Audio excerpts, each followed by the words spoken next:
I've been doing this for 4 fucking years. You didn't fucking get it by now. Get the fuck out of here. Off to the rest of your spastics and tell them you can do nothing. Yeah, you can, you stuttery. Yes, spastics, fuck off. Go away. Tell people you can't do anything. Your stupid globe and I know you'll never look back your flames. Fuck off. Back to your spastic retard. Yeah, whatever, Nathan. You're a genius. That's my fucking argument and demonstration of being a spastic. Demeaning our argument with statements like, you can do fuck all with an angle. So communicating the angle of What can you do with an angle? Shut up, bitch. Shut your fucking mouth. Nobody was talking. You shut the fuck up, Nathan. I'll remove you if you don't shut up while I talk to Beth. I will do what the fuck I like, Bev. You've been talking. You say to the north, fuck all with an angle, and then mention me in that. You are personally insulted. Therefore, I'm going to take a strip on you based on your ignorance of that angle. That's what I'm going to do. Or you stuff it. Okay? So that would be doing something with an angle, wouldn't it, then? Yeah, it would, you stupid fucking retard. So our problem is with you personally, is with you being stupid, not understanding that you can do something with an angle. An elevation angle measures can find your position on the flat plane. But 6, you don't understand this, and you're attempting to demean our argument. Statements of stupidity, like you can do fuck all with an angle. You can do lots with an angle, unless you're a fucking retard, like you. You can measure your position on Earth by way of elevation angle. That is doing something with an angle. Zero comprehension argument responses is made. Right, Bev. You can measure and find your position on the flat plane with an elevation angle. Talk about your 2D surface. Called Adam Flat Earth No, you ain't got no purpose in life. Fuckwits, you told you not explain the argument. The spastics I'm telling you to go back to. Did they not comprehend the argument and put it across to you? You're surrounded by fucking retards then. Clearly, we have an argument. I'm giving it you now. Learn the fucking scientific method or get the fuck out of here. I'm not surprised. Listen to you lot. You're so fucking mental over a simple geometric fact. You've got a third of a triangle, yet you're doing magic with it. Adam, you're Flat Earth Society, mate. It's called Adam Flat Earth Society. Call QE, Owen, or wanker all you like, yeah? Okay, while Bev's here, I just want to say, if you're subscribed to Bev, you're a Hey, spastic fuck like off! Bev, because he's going to make you stupid, like he's making all of us stupid. Unsubscribe to him immediately. Definitely don't give him any money, because the guy's a fucking retard. He's going to make you more stupid, and he's going to either be conveying his stupidity to you to soak up, Adam, or he's you're fucking Flat lying Earth to you. Society, mate. Either way, he's poison. Flat Earth endorsement. Thank you very much, Shut up, Nathan. Bev, while I tell my audience So to fuck off! unsubscribe from you and never give you any money. Oh, Yeah, telling your that's what I'm audience. telling Okay. While I tell you to shut up, Bev, I'll tell my audience, you, Bev, are a fucking thicko, and nobody should be subscribed to you. Just living in reality, Nathan. Don't worry. Shut up while I tell my audience that you're fucking thick and they just so fuck off!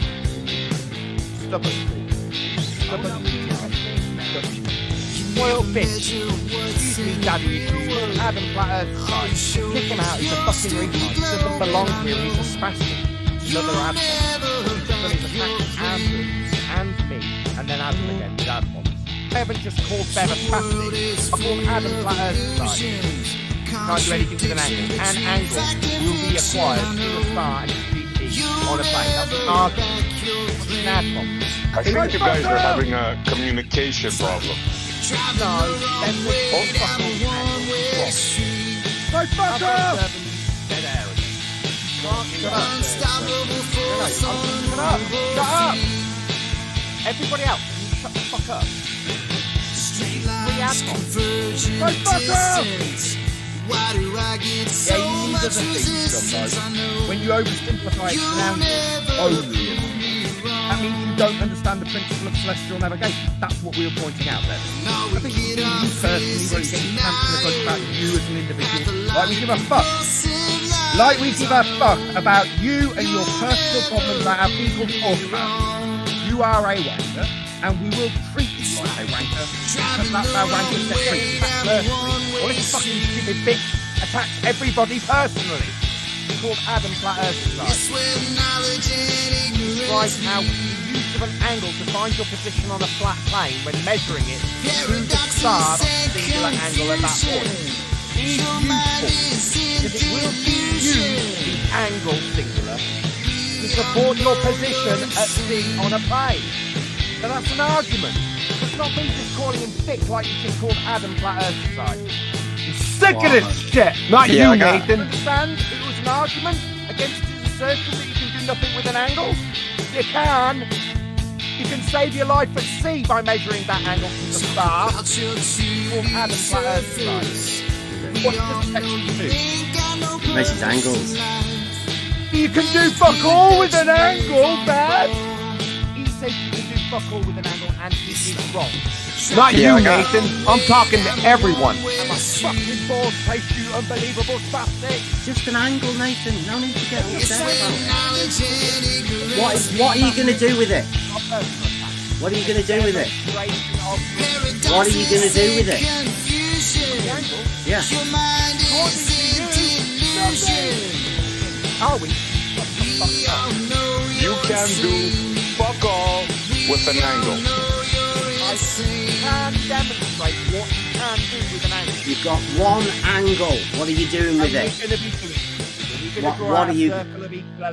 How do you draw a circle with an angle? You just don't know what. How do you draw a circle with an angle? Understand? It was an argument against his assertion that you can do nothing with an angle. You can. You can save your life at sea by measuring that angle to the star. Communication of an angle that you measure. That's not doing something with it, right, babe? You fucking retard, you spastic, you dumbo, thick fuck. Shut up, Owen! You can do fuck all with an angle. And we are live. Welcome everyone. We've had a bit of a break. Monday to Friday. I mean, that's what a 3 days off. It's going to be a bit more of this stuff coming up. I've got my kitchen's getting fixed, so it's going to be like this for the next couple of weeks, I would have thought.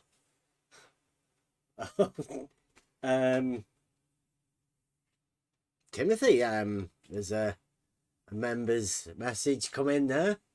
I would use your time more wisely. Making a report about what?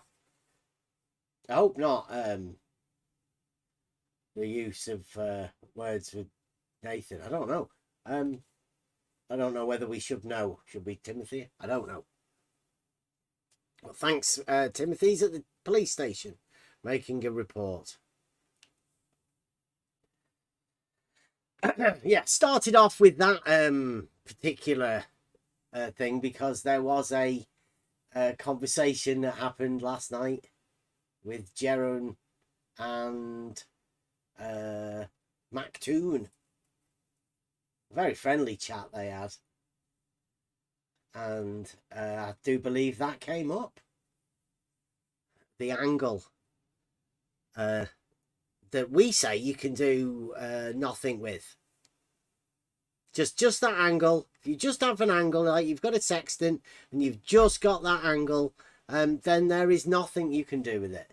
Nothing. You need other things. But the actual process of the geometric process, because it's been claimed a lot. Actual geometry. And, well, it was claimed that it was a scam. But, I mean,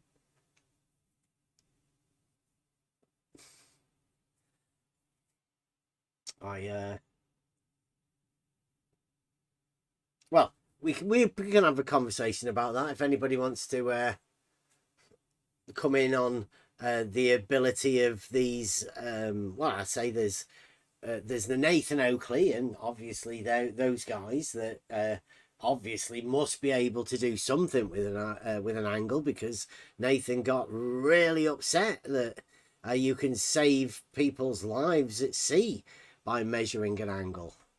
And obviously, like McToon said last night, was it last night?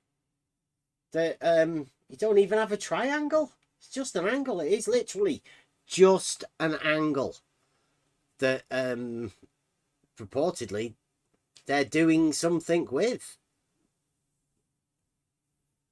Shape based as well. I mean, without a triangle, I think it's fantastic. But you learn more and more these days. I mean, there are new experts. Apparently, McToon is one of these experts. They do have a few of them. I think there's another one that had a road trip also with a sextant. He got to the beach and measured an angle and found out he was within a few miles of where he thought he was, I think. I don't know how it works.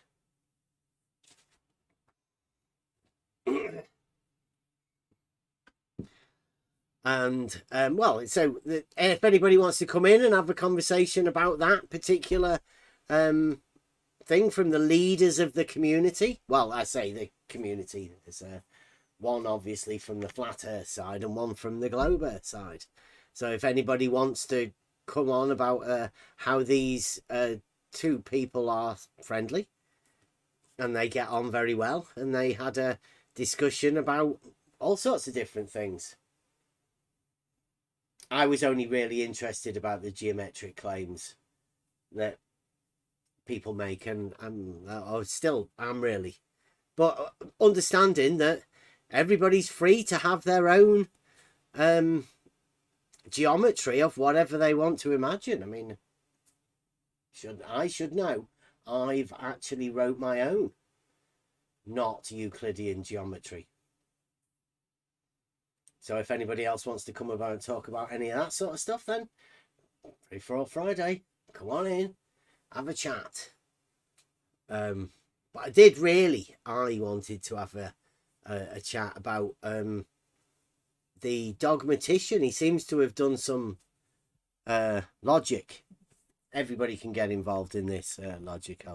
Let me just get it. I'll put it on the screen.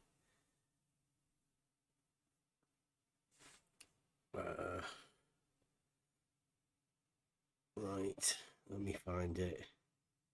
This one. I think it's that one.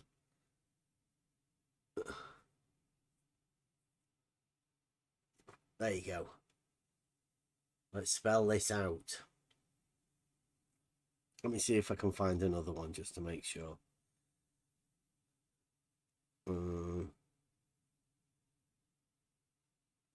So he's been developing this logic, I think, since he went to Blue Marble, and they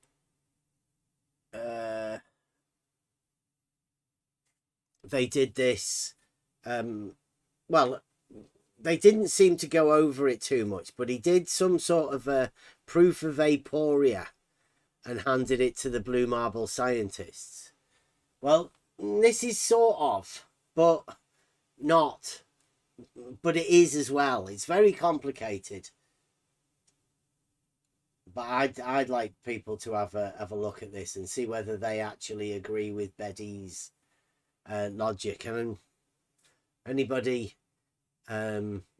he does it in a slightly different way. I mean, I'm like the guys on the courses that we've done. I like to put it in an if-then statement. Beddy writes it a little bit differently. He writes it 1, 2, and 3, and 4. I don't know whether that's how he works it, but so it goes like this. I'll read it out for everyone just in case you can't read it yourself. It says, Beddy says, let's spell this out. 1. Longitude is perpendicular to latitude. It's a statement from Beddy. E.g., 2 lines, E.g., of longitude perpendicular to the same line, i.e. latitude, are parallel to one another.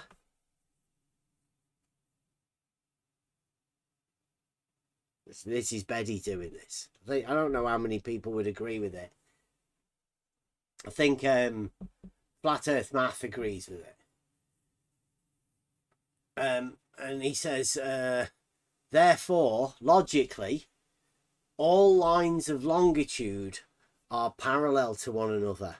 I mean, this is just Betty's logic. Anybody wants to come and have a conversation about it? Free to come in. He says, do you agree? That's up to you. Do you agree? What do you think? I think you do. Well, this is Betty. What do you think? Do you agree? I think you do, because you have used this line of reasoning many times. Well, I've not really used that particular line of reasoning. I stated at the beginning that longitude and latitude are perpendicular. That's as far as I know. I haven't really done much of this celestial navigation or anything. Like I said to Betty, I tend to go from grid lines because that's what I'm used to on maps in the UK. We have grid lines and grid references. So they are perpendicular, I know that. And he says, chorally, it's good. I like people using that. What it means is, with the information already gained from the logical proof, there is another conclusion that we can come to that needs no more additional information. It's already within the thing. He says, chorally, because parallel definition do not meet, because parallel lines by definition do not meet, which is definition 35, I think it is, book 1, lines of longitude do not converge. Well, that would sort of go along the lines of two straight lines cannot enclose a space as well. You can't forget about that one. Axiom 10. Book 1, obviously. And then he says, please answer the question. Do you agree or not?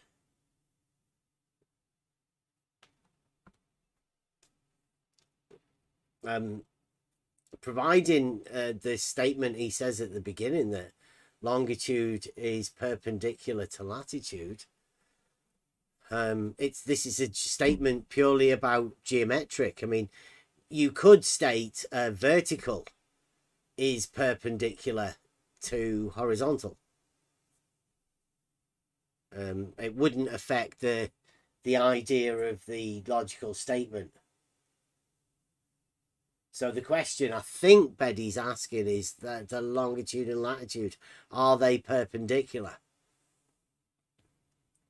Because it seems a bit like, I mean, we do have Saragaki here, and Saragaki did a very similar perpendicular proof. I say very similar. It's a lot more thorough than this. But I think Betty, I'm pretty sure Betty saw that.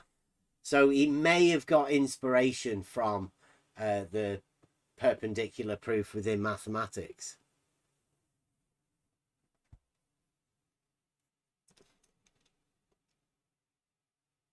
Longitude lines aren't parallel, so they can't be perpendicular then, I think.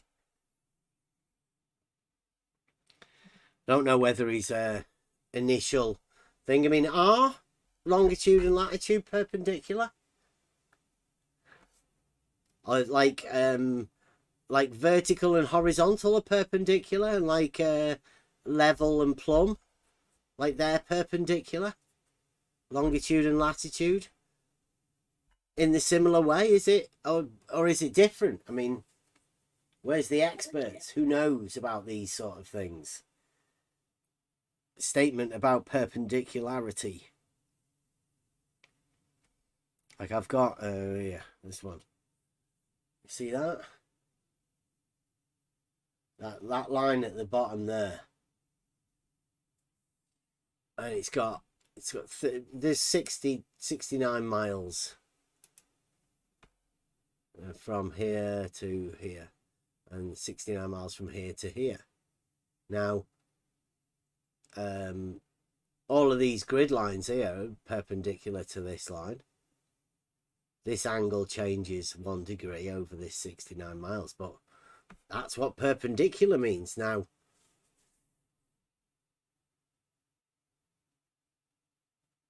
Betty's proof of perpendicular seems to be, well, I'll leave it up to everybody else. Discuss. Betty wants you all to discuss it. Will you answer the question? Do you agree or not? Anyone? I mean, everyone going to go like a blue marble scientist. And Well, I want to make a comment on his second point in this logical argument he set up, where he says two lines perpendicular to the same line are parallel to each other. That is a provable fact. And like the rest of his thing, I'm not so sure about.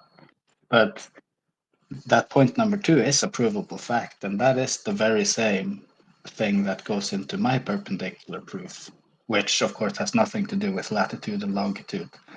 But yeah, that point number 2, you can't get around that one.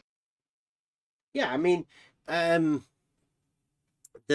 fact that he names these two lines, longitude and latitude, is irrelevant, really, I think. This is a logical statement about the perpendicularity. He could have just said A is perpendicular to B. It, you know, like within the statement, it wouldn't change the statement, the naming of these longitude or latitude, I don't think.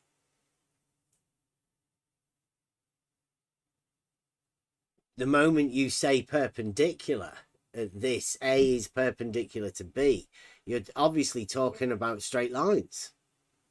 That's why he can say that they are parallel to each other, right? In number 2. Makes sense to me. Mm-hmm. And yeah, but it did see my perpendicular proof you alluded to, because he came over here and we specifically talked to him about that. And after having gone through it step by step to the conclusion, which I'm just using 2 lines, C, D, and E, F, whatever you label them doesn't matter, right? But at the end, he said that, yes, this is a mathematical proof and sound and valid, and it's unimpeachable, he said. So he does know that this is, you know, a valid way of reasoning towards the conclusion. The fact that 2 lines are perpendicular to the same line means they're parallel. He knows that for a fact. Yeah. Yeah, so the question is, are there 2 lines perpendicular to the same latitude, if you want to call a line latitude? Can you label a line latitude? I mean, is it possible? Yeah. Like you could label a line A. Yeah, exactly. Yeah. It's just a name. It has no other definition in this sense, because he's placed it within a logical argument. At least that's the way I see it framed within this argument. It seems like we've got math. I mean, the statement number 2 that he makes is a fact that's not in dispute. So it must be the first premise that you'll have to check, whether or not longitude is perpendicular to latitude. Yes, I would disagree, of course. That I would say that it isn't, because this is first premise. So if someone agrees that they are perpendicular, then this reasoning is valid. But if someone is not agreeing with that, then that the whole inferring would be invalid. It depends which map or projection you are using. If you are using not Mercator projection, then the whole inferring is meaningless. But if you are using Mercator projection, where latitude and longitude lines are perpendicular, then it matches this inferring. This what I have to say about that. So you believe that there are maps that have perpendicular relationship between latitude and longitude? Maps or projection. This is called Mercator projection. He is using that kind of longitude and latitude lines. Yeah. So the question is then, are longitude and latitude perpendicular? Because I believe And that what- was the initial question that Beddy set this logic up. This is Beddy's logic. Well, I'd say it's using perpendicular logic, but I don't know what the conclusion would be. I mean, by that it says that they're parallel. Longitude lines are parallel. Yes, but it means that he assumes that we are using a Mercator projection. It doesn't say anything about that. It just says if Yes, I know. longitude and latitude are perpendicular, that Yes, he seems says, to come up with parallel. So the question is to everybody, not just you, Paper, everybody that's listening: are longitude and latitude, are they perpendicular, or are they not? Because Beddy seems to come up with an idea that they're parallel if they are perpendicular. if they are perpendicular, then they have to be, because this is obvious conclusion. So the fact is, the problem is that if they are not, for example, divergent, like concentric lines, longitude lines, of course, it means that they cannot be.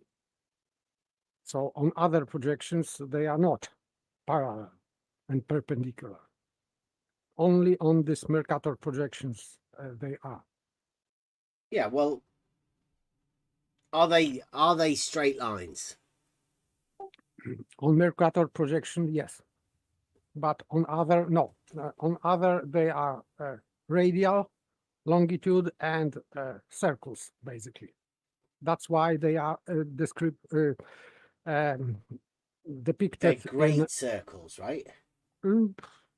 no great, just circles. Yeah, well, the Greater and longitude smaller. they're called great circles. The latitude are different size circles, aren't they? Yeah, yes. That's why they are, and that's why a difference between longitude lines are depicted in degrees. Even on on this grid that you shown, these longitude lines would be marked as degrees. Right, so it's an angle then. It means that each line is different from longitude line is different from other by degree. This is what means this marking by degrees. So it means that even in Mercator projection, it is assumed to be not parallel, but this is What do you only mean just by projection. Mercator projection? Pardon? What? There'll be people listening in who are struggling to understand what's a Mercator projection. This is kind of projection where longitude and latitude lines are perpendicular to each other. This is projection made by him. I think he was the first who made that projection. Just for navigation, for more easy navigation on the map. Just for maps. Because maps would be in better use as he intended, because you don't need to draw curved lines. You can just draw straight lines, which is easier. Well, if they are perpendicular, then you wouldn't need to draw curved lines because you've already said they're perpendicular, right? Yes, but if you are drawing, for example, destination points or whatever, so you don't need to draw curved lines. But if you're going from A to B, then isn't that a straight line from A to B? It may be, yes.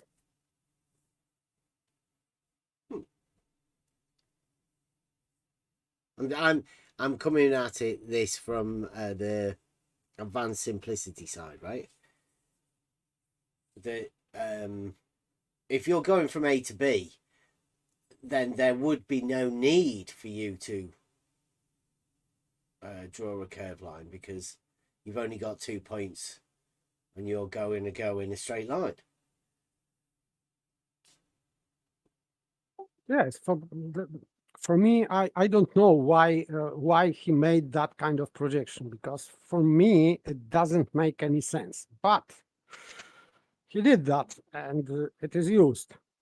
So that's what Beddy's doing, you think? Beddy's using Mercator when he does this. He's making this argument. This argument is Beddy's formed it within Mercator, or is he coming from reality? Right? In reality, are longitude and latitude, are they perpendicular in reality? I would say not. They're not. They are not, because that's why they are depicted in degrees. How could you depict in degrees lines which are perpendicular to each other? Well, I've said this. I think they're just measurements to relate, because the maps are made, right? The maps are drawn. They've got the grid coordinates, northings, eastings, whatever. And then latitude and longitude are just how do you relate that map to the lights in the sky? Me. I think that's what longitude and latitude are. Yes, especially to North Star, so which is a point. So they are just radial. Longitudes are just radial. That go north-south. Yes, from star. Yes. Latitude go east-west. Yes, along the path of the stars, or perpendicular. No. Yeah, north, south, and east and west. They are perpendicular. They are depicted in that, but in fact, because we are talking about reality, I would disagree that they are straight lines. They are just circles. What, north, south, east, and west? Yeah. I would say that, yes. I'd say they're straight lines, they're perpendicular to each other, personally. Yes, on Mercator projection, yes. But well, just in the compass. Like when you look at a compass, you've got north, south, east, and west. They're two straight lines that are perpendicular to each other. Yes, on compass, yes. Yeah. But compass doesn't tell you about the whole motion of the sun, for example. It is just from horizon to horizon. Yeah, well, the compass doesn't relate you to the lights in the sky, which longitude and latitude are, because longitude really is just the time of day. And, you know, like the position you are due to the sun. And latitude is just an angle measurement to a light in the sky, the north star, as they say. Yeah. Yes, I agree. So, but the daytime is described by sun and its motion. So, east and west would be east would be when sun rises, and west would be when sun sets. So, yes, you can draw a straight line between these 2 points, between sunrise and sunset. But it doesn't mean that the sun is going in straight line.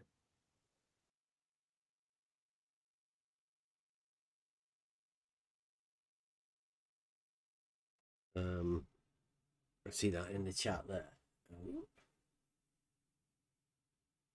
What's that? Let's see whether that can get that a bit bigger. So I asked, I showed this question that Betty, I put it on me on the YouTube page, so people would know that we were going over this. So I placed this question, and this guy here, Flat Earth Mathematics, comes in, and this is what he says. He said, it's a valid question because it's a logical extension of the on the level line of thinking. Well, it's Betty's logic.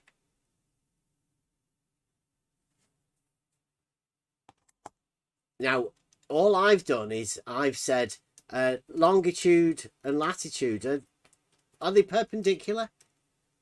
I've heard that they're perpendicular, like Paper just said. On the Mercator map, they're perpendicular. On a compass, they're north, south, east and west, and they are perpendicular. But like I say, right, if you're listening, Betty, or Flat Earth Math or whatever, longitude and latitude are just the relationship of the map to the lights in the sky, either the sun, the big light in the sky, or the one the light in the sky that doesn't seem to move, the static light. That's what I'd say. So they're not really lines, like Paper said. They're angle measurements. And therefore, because they are an angle measurement, you need two straight lines in order to do an angle. So there's something a bit weird. They can't be a line that's perpendicular if they are already angles. So you get a problem. But this is Betty's logic we're talking about, which is the perpendicular logic. So we'll go back to this Flat Earth Math comment. I say, asking if you agree with his logic is a valid question, but for some reason you can't answer. We'll be discussing this tonight. So here we go. This is obviously, he probably can't come speak for himself, so he's left this comment, which I will read out on behalf of Flat Earth Mathematics, and his reply. Like I said, some people can't seem to answer it. It's a tough question for some people.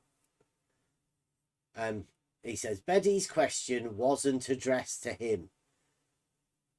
So, like, because it's a general question that we've put out there so people can answer it. He said it because it wasn't addressed to him. Since I don't have a problem with drawing a perpendicular to a curve, brackets, line of latitude, so he's saying latitude is a curve, and he doesn't have a problem drawing a perpendicular to it. Flat Earth Mathematics. I also don't believe that all horizontal planes on Earth are parallel, because I know the Earth is a globe. Thus, lines of longitude, each of which are perpendicular to the lines of latitude, still converge at the poles. So what he's saying is he does agree with the perpendicular, but he thinks these parallels that Beddy's done meet. Yes, this is this is non sequitur here because when, for example, I was talking about this curved lines, I was talking about on a map on the plane. Mm-hmm. I was not talking about converging again to South Pole or whatever else. He is doing that, and by the way, I was not saying that they are parallel because they cannot be parallel. Because longitude lines, if they are radial, they cannot be parallel, and of course they cannot be perpendicular to a curved line. So I would have this problem because there is no such thing as perpendicularity to a curved line. So you would solve this by not having them perpendicular. of course, because you can't break radius the is laws not of perpendicular to circumference. Yeah. This is just ridiculous. Well, here, although he said that he's, was it Flat Earth Math that said he had no logical training? I think it was. I think he said that he's got no idea of any logic. He's never trained in logic or whatever. So, but he says perfectly logical and consistent on the globe. To have perpendicular to a curve and then two perpendiculars to one curve being not parallel. Yes, but that's perfectly logical and consistent on the globe. Okay, Globgic. Yes. Yes, because consistent and logic is in our mind, not on the globe. So I would rather advise to Flat Earth Math to check if it is consistent in his mind, not on the globe. Well, Beddy has said, right, that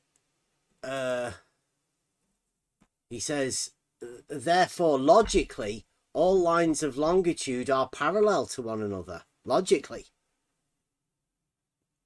Yes, if you are starting with premise that longitude and latitude are perpendicular, which is what Flat Earth Math does.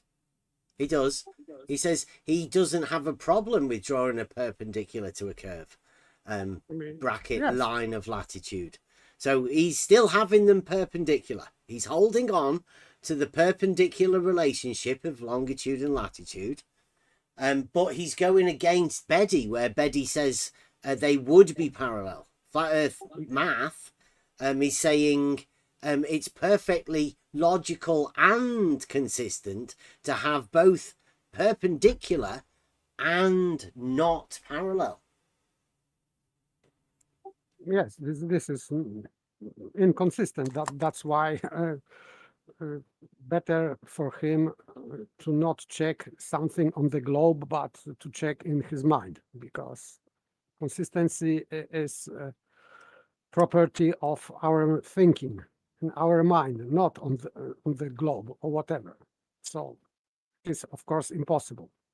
You cannot have this on the globe because you cannot have straight lines on the globe and on sphere.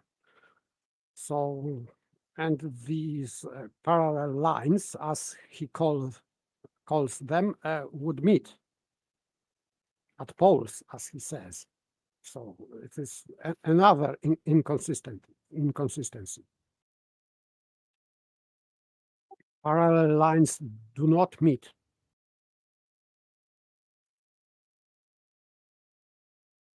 Not even at infinity? No. Oh. Some say that they would, but really it is impossible. I would agree. It's definitional, really. Parallel lines are just lines that don't meet. Definition. It's already a definition that comes before the axioms. So I can't see why you should be making an axiom about a definition. Very strange.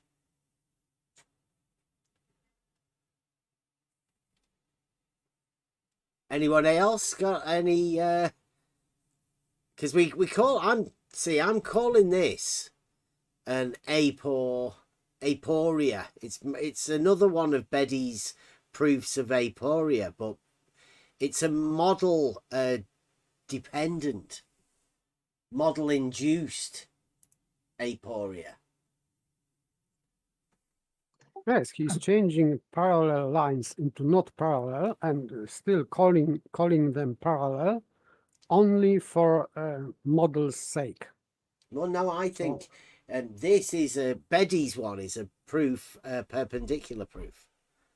Right, Yeah. It works as perpendicular. If you place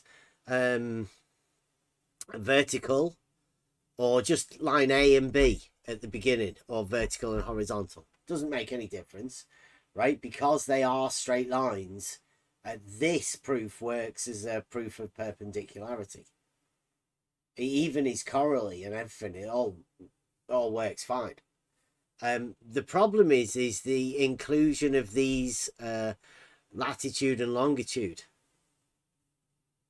Those two words change the entire conversation. Now, if you have no understanding of those words, but a mathematical understanding, then you can derive from the mathematical understanding that those two lines are straight lines. Yes, but flat Earth math is changing. He's got them as curved lines, right? For some Yeah. reason, he's curving them, which is that's the aporia-inducing thing that Bede's sprinkled into this, right? He's come in to an area where the people within the arena, they're model afflicted. So once they put these lines, latitude, longitude, onto their model, then they take on a whole new meaning. But most people would allow the mathematical understanding of these statements to derive what they understand from it. Not the other way round. Flat Earth mathematics seems to be overriding mathematical understanding because of his knowledge of a model. I'm not so sure anybody will ever want to talk about it. This is one of the problems of Bede's proof of aporia, or aporia inducing statements. A bit like flat Earth math a bit ago. Let's see if we got this. I would say that Bede confused flat Earth math because Bede was talking about if he was pre-assuming Mercator projection, because he was talking, I think, about straight lines, longitude and latitude, and flat Earth math is thinking that it applies to his spherical model, but it doesn't. But he's still using this statement about perpendicularity to a globe. It doesn't work, but I think that this is just his confusion. Could I also, real quick, just before we move on from this comment from Flat Earth Math, point out another inconsistency that's not necessarily about the logic that Bede's put out, but just internal to Flat Earth Math's comment in itself. He says, I also don't believe, keyword, that all horizontal planes on Earth are parallel, because I know, keyword, the Earth is a globe. That I find that to be an inconsistency, because if you know something, then surely you have arrived there to the knowing by conclusion of an argument. And if you know, you hold this as a fact by conclusion of an argument, then sequitur to that would be also a knowing, not a belief. But the inconsistency between the word believe in the first part of the sentence and the word I know in the second part of the sentence, they they do not correlate very well, I would say. That's an inconsistency there. Yes, and in his last sentence, he is begs the question, because he's saying that perfectly logical and consistent on the globe. So he's pre-assuming globe, which is begging the question. He's not proving, he's just believing that we live on the sphere, and that's why his logic works on the sphere. It doesn't work on the sphere, but his belief is just begging the question. So he's starting from his belief. It is not allowed in science. Sorry. So it is not proven. He's not proving anything. He's assuming sphere.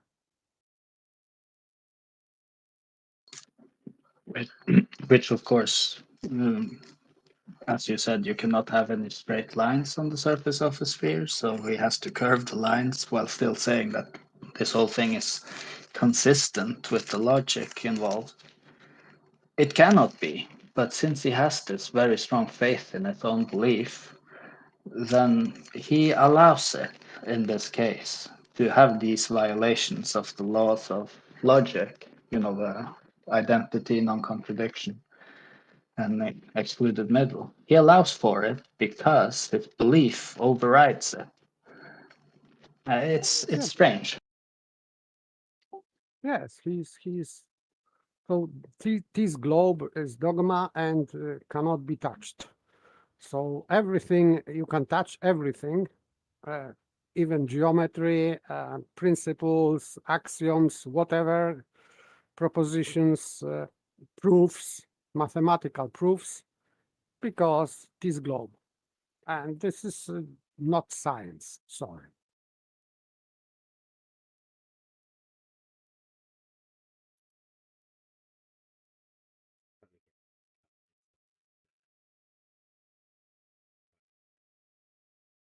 While you're doing that, since I'm the kind of person that takes all this stuff back to the higher level, you have Betty, who claims to be a logician who's really a sophist, knows nothing about logic, putting out this logical proof of aporia. And then you've got Flat Earth Math, who claims to be a math guy who doesn't know geometry. Backing up Betty or contradicting Betty? I'm not actually sure. He's trying, I think, to utilize Betty, but he's doing this in a very strange way, because he's violating everything in geometry.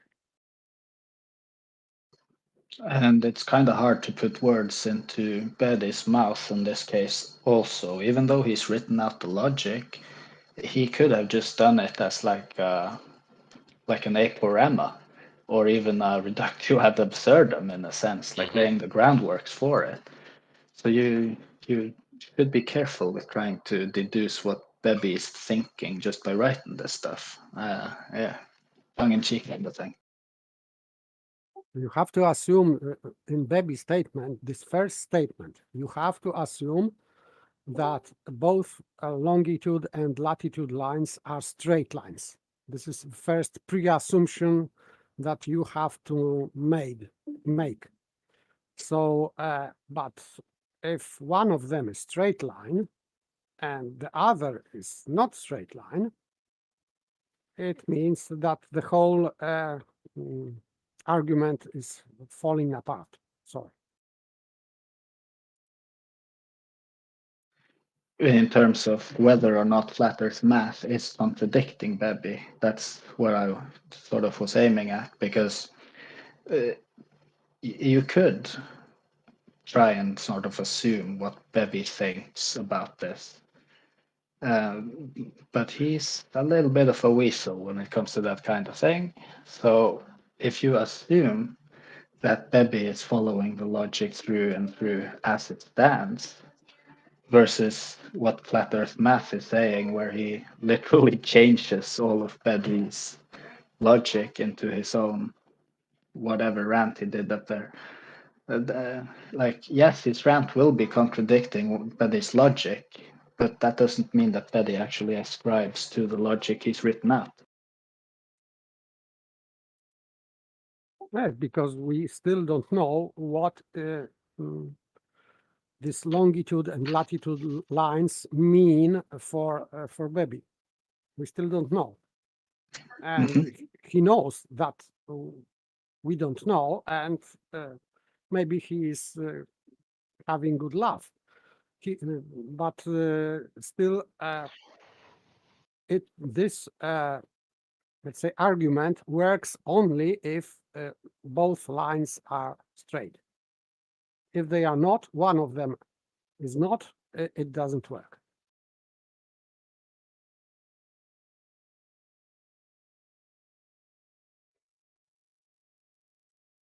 I found the thing. Let me get this, move this over. These are some comments, but I think they'll sort of connected along a similar sort of line, and you know how it's going. This is all based along with the angle, the straight line, and advanced simplicity. This is what we do, right? So, question was asked, Eric again. Thank you very much, Eric. To which you get a comment, right? So here's Eric's question: spherical triangle, spherical square, spherical circle. That can't be right. The sphere is 3D. But spherical geometry only deals with the surface of a sphere, which is claimed to be 2D. So no straight lines on the 2D surface of a sphere.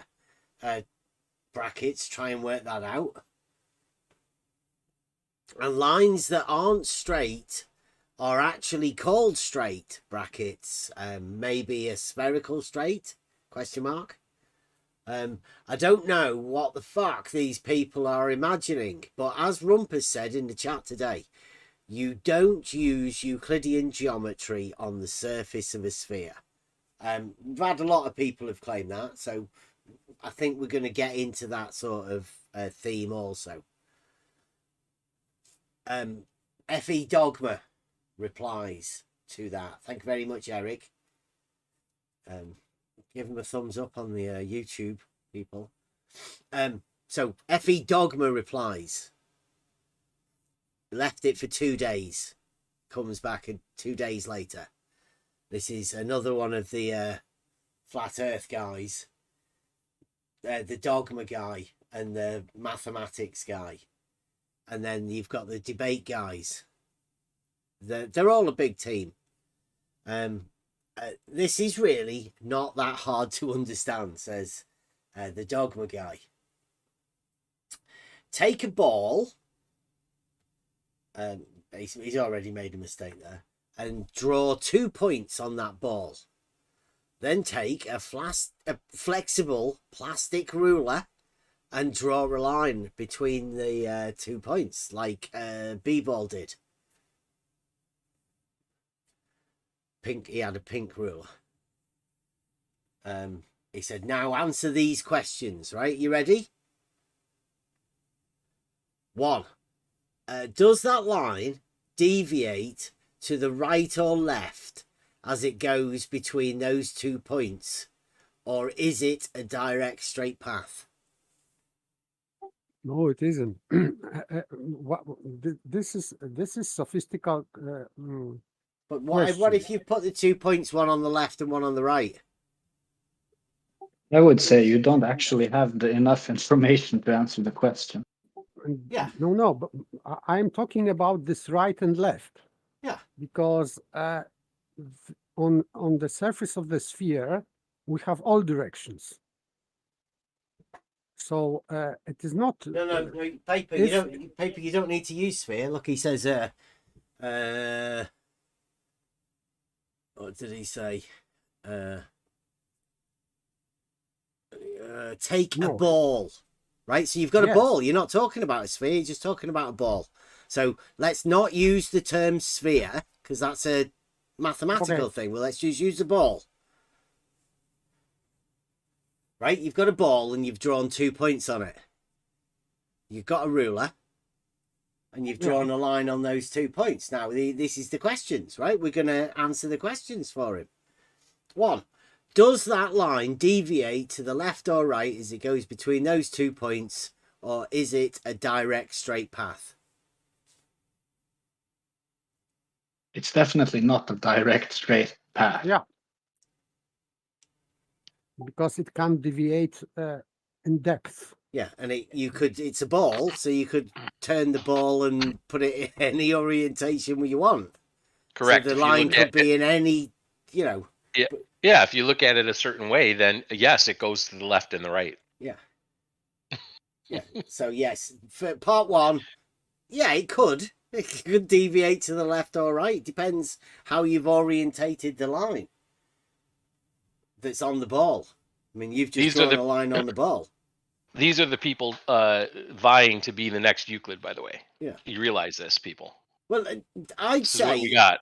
the moment you've drawn the line on the ball, then the line is the thing that becomes the reference, because the ball's a ball.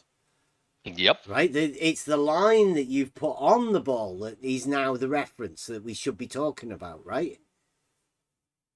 Everyone agree with that? Yes, indeed. Definitely. Okay.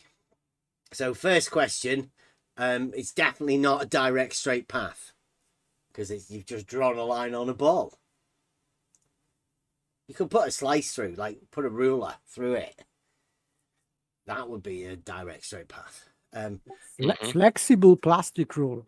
Yeah. Why? Yeah. I would use wooden one. I'd use a metal one. I've got loads of them here. You Yeah. could put it in, slide it in. The whole point of ball. the whole point of a straight edge is so that it is not flexible and doesn't move. That's the whole point. It's so that it's straight, right? Yeah. Yes. But this is lost on these geniuses. Number 2, he says. It's question number 2. Is that line the shortest distance across the ball surface between those 2 points? Potentially, no. No. No, I'd say it's not the shortest distance. And it doesn't matter that he adds across the ball's surface. It doesn't matter. The shortest distance between 2 points is straight line. Yeah, so that distance isn't the shortest distance between those 2 points. Absolutely. Okay. Well, so we're all agreed on that. So that's a no again. Number 3. Does that line ever leave the surface of that ball? No, it doesn't. You've drawn a line on the ball, right? Unless you've put something in the way, or maybe there's a plastic film. But I mean, I take it you're going to say whatever you've drawn the line on is the surface of the ball. So the line is on the surface of the ball. So no, the line wouldn't leave the surface of the ball. That's a really strange question, but no, it wouldn't. You've drawn it on it. And then he says, so yes, even though we understand that line is on a curved surface, it is really the same as a straight line between 2 points. It's not. No, it is not the Don't same. say yes, even though we understand Law it's of not. identity. Like, what the fuck? It's not a straight line. It's not the same as a straight line. It's just not. It's on a ball. It is really the same. No, it is really not the same. Not really would be maybe the same, but really is not the same. Yeah, listen to the reasoning. He says, On a flat surface, because in both cases, those lines do not deviate to the left or right, but they go in a straight direction path between those 2 points without ever leaving the surface. Well, no, they are not going in straight path. Horizontal goes from left to right, doesn't it? Like, isn't that one of the definitions within mathematics? Is a horizontal that goes to left to right across the page, but that's straight. Yes, but this page is plain. So yeah, but his reference for a straight line is that it doesn't deviate left to right, whereas a horizontal line is from left to right. Yeah, yes, I know. So that doesn't really work logically. You know, the way he's derived what a straight line is not deviating left to right, when that's what horizontals do. Yeah, but I don't understand why he is talking about right and left only. Deviation may be in any direction. So if it is not deviating in right or left, it may deviate up or down, for example. That would be still straight line. Just nonsense. Listen to this, right? F.E. Dogma says, this is why a sphere, brackets, which is the surface of a ball. No. A sphere is not the surface of a ball. Is considered to be a 2D surface, since, like a plane surface, the lines are always on the surface. Oh, wow. Like, what? Oof. Is he gone? Is that a definition of F.E. Dogma's definition of 2D? The fact that you can draw a line on a surface?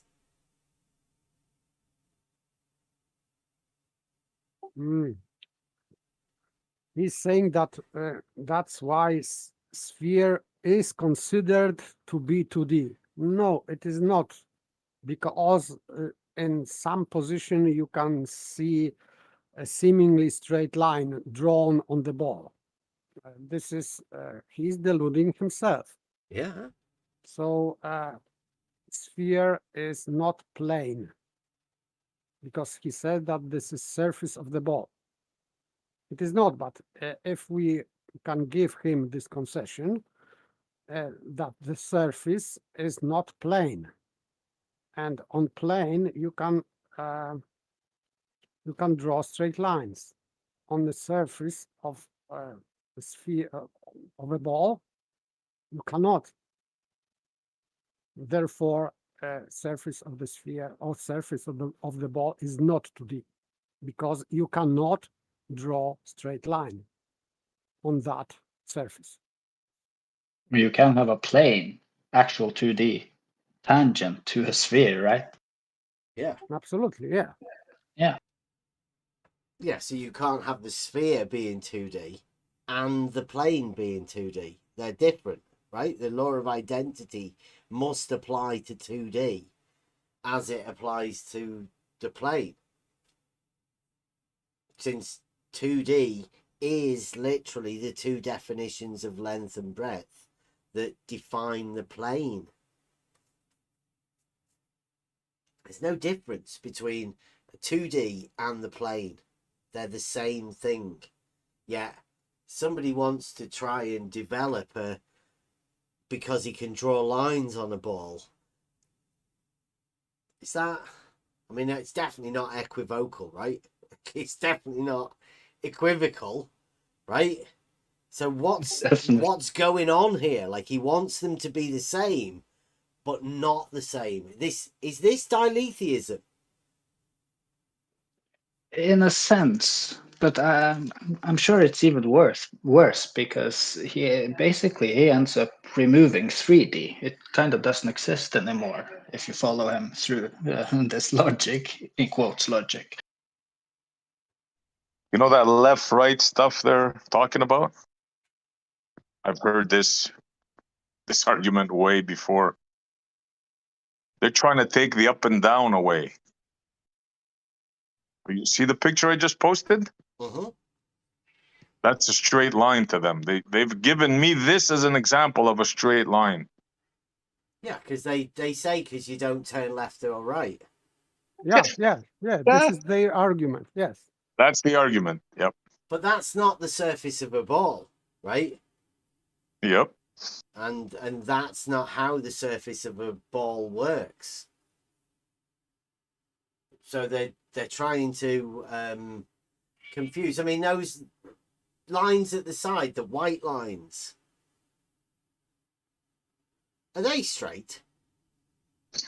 Yeah. For them, these are straight lines for them. Yes. Well, Let everybody see that. To them, these are straight lines. Yeah, because they ignore up and down. Yeah. Yeah. Simply put. Yep. I'm not making this up. This argument was used against me like years ago. It's not really an argument, is it? I mean, like, we are dealing with this. I think there's something that's so ridiculous that's going on that has ended up in people's minds, and it's been reversed within different people. I think it's so hard to explain.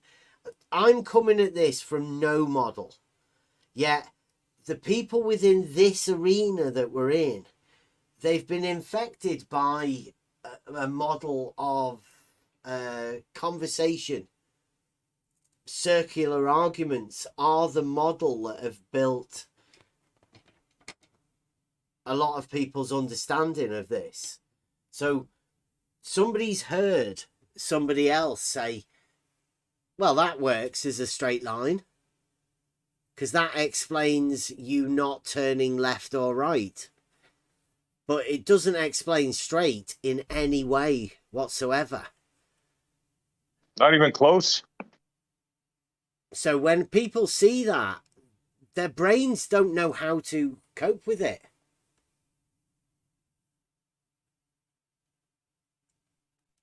Well, not that I'm special, but when my brain saw that, it said, what? Right away. Like, I don't know what kind of brain you have to not see that that's definitely not a straight line. What kind of brain do you have to have? I think, see, now Blue Marble is in the YouTube live chat laughing at you because you won't call it straight. So I think Blue Marble understands that it's not straight, but he does understand that people do try to say that that is straight. And people, Blue Marble's friends, the Blue Marble scientists, are the ones that say it is straight, but Blue's laughing at him. So, yeah, well, he's one of the people I had the combo back then with. Yeah, this is old news, right, Blue? No, he's saying that you know, it's definitely not straight. Oh yeah, he was saying the same thing back then. Yeah. Yeah. So they use it as a sort of argument, but it's not really an argument. They want you to say that they say. I mean, show you a picture of a road that isn't straight. It's got loads of humps and bumps and stuff all over it, but then want you to talk about it. They're not that. Yeah, but it's too late. Yeah, it's too late. They already said it. Yes, they brought that as evidence that this is evidence for straightness. This picture. Maybe in a different one. They don't ever come and bring that as evidence here. Yeah, I've never seen it. Well, let's ask. Hey, Matthew, is that a straight line? What do you think, bro? The road that you posted is not a straight line. Yeah, see, Matthews, he's a mathematician. He knows what straight is. So Matthew, Yeah. that's not a straight line for you. The road at 10 past the hour, is that what you're talking about? Yeah, yeah. That's not a straight line. No, it goes up and down. It's obvious. Thank you, sir. Thank you. Yes, but the FE dogma is talking about curvature from left to right. Yeah, he's So talking from he's- left to right. Yeah. If it is curving up and down, he's just ignoring that, and that's why we can say that this line is straight on the surface of the sphere. This is Well, his no, ridiculous he said on a argument. ball, but that's obviously Ball- not on ball, a ball. yes, so ball, you sorry. can't say that that's on a ball because it's not. That's a road in reality. It's not a line been drawn by a flexible ruler on a ball. Completely different. But I did just want to go on to that. It's just to point out that there are these flat earth dogma people that, you know, they want to try and instill ideas into people's minds within this circular argument. Obviously it's got no meaning, and it doesn't actually, and it just shows a deluded mind. But I mean, again, here's another one. This guy says he's called himself Maximus Flatius. So another flat earther, I suppose. He says, spherical triangles have greater than 180 degrees. That's true. This is provable in mathematics. Yeah, that's true. That's true also. So there is a proof within mathematics that triangles have more than 180 degrees? No. No. Triangles have 180 degrees. Okay. So he says spherical excess is a fact. Right, because it's about spherical triangles. Yeah. Okay, so the excess, though, is what we're talking about. Yeah, spherical triangles have interior angles that add up to more than 180 degrees. Okay, on the plane, right? No, on a sphere. Spherical triangles. Okay.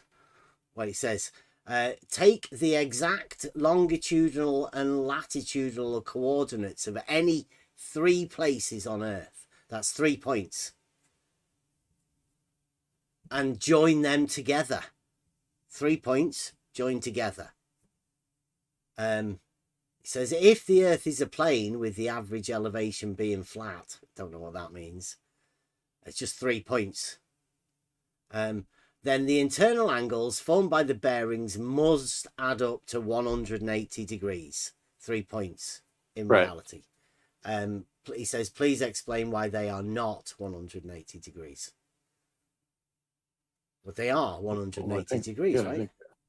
I think there's a little bit more. I mean, I posted an example. Did you? 19 past the hour. This is like well, actually, I should post the title page too. Okay, right. So, oh, that's from Maine. And let's see. It's the eastern oblique arc of the United States from the early 1900s. Okay, so there's 3 points, actual physical locations. 3 mountains usually. Okay, right. Yeah. We'll call it A, B, and C. And we're measuring angles from A, stood at A, and we're going from B to C.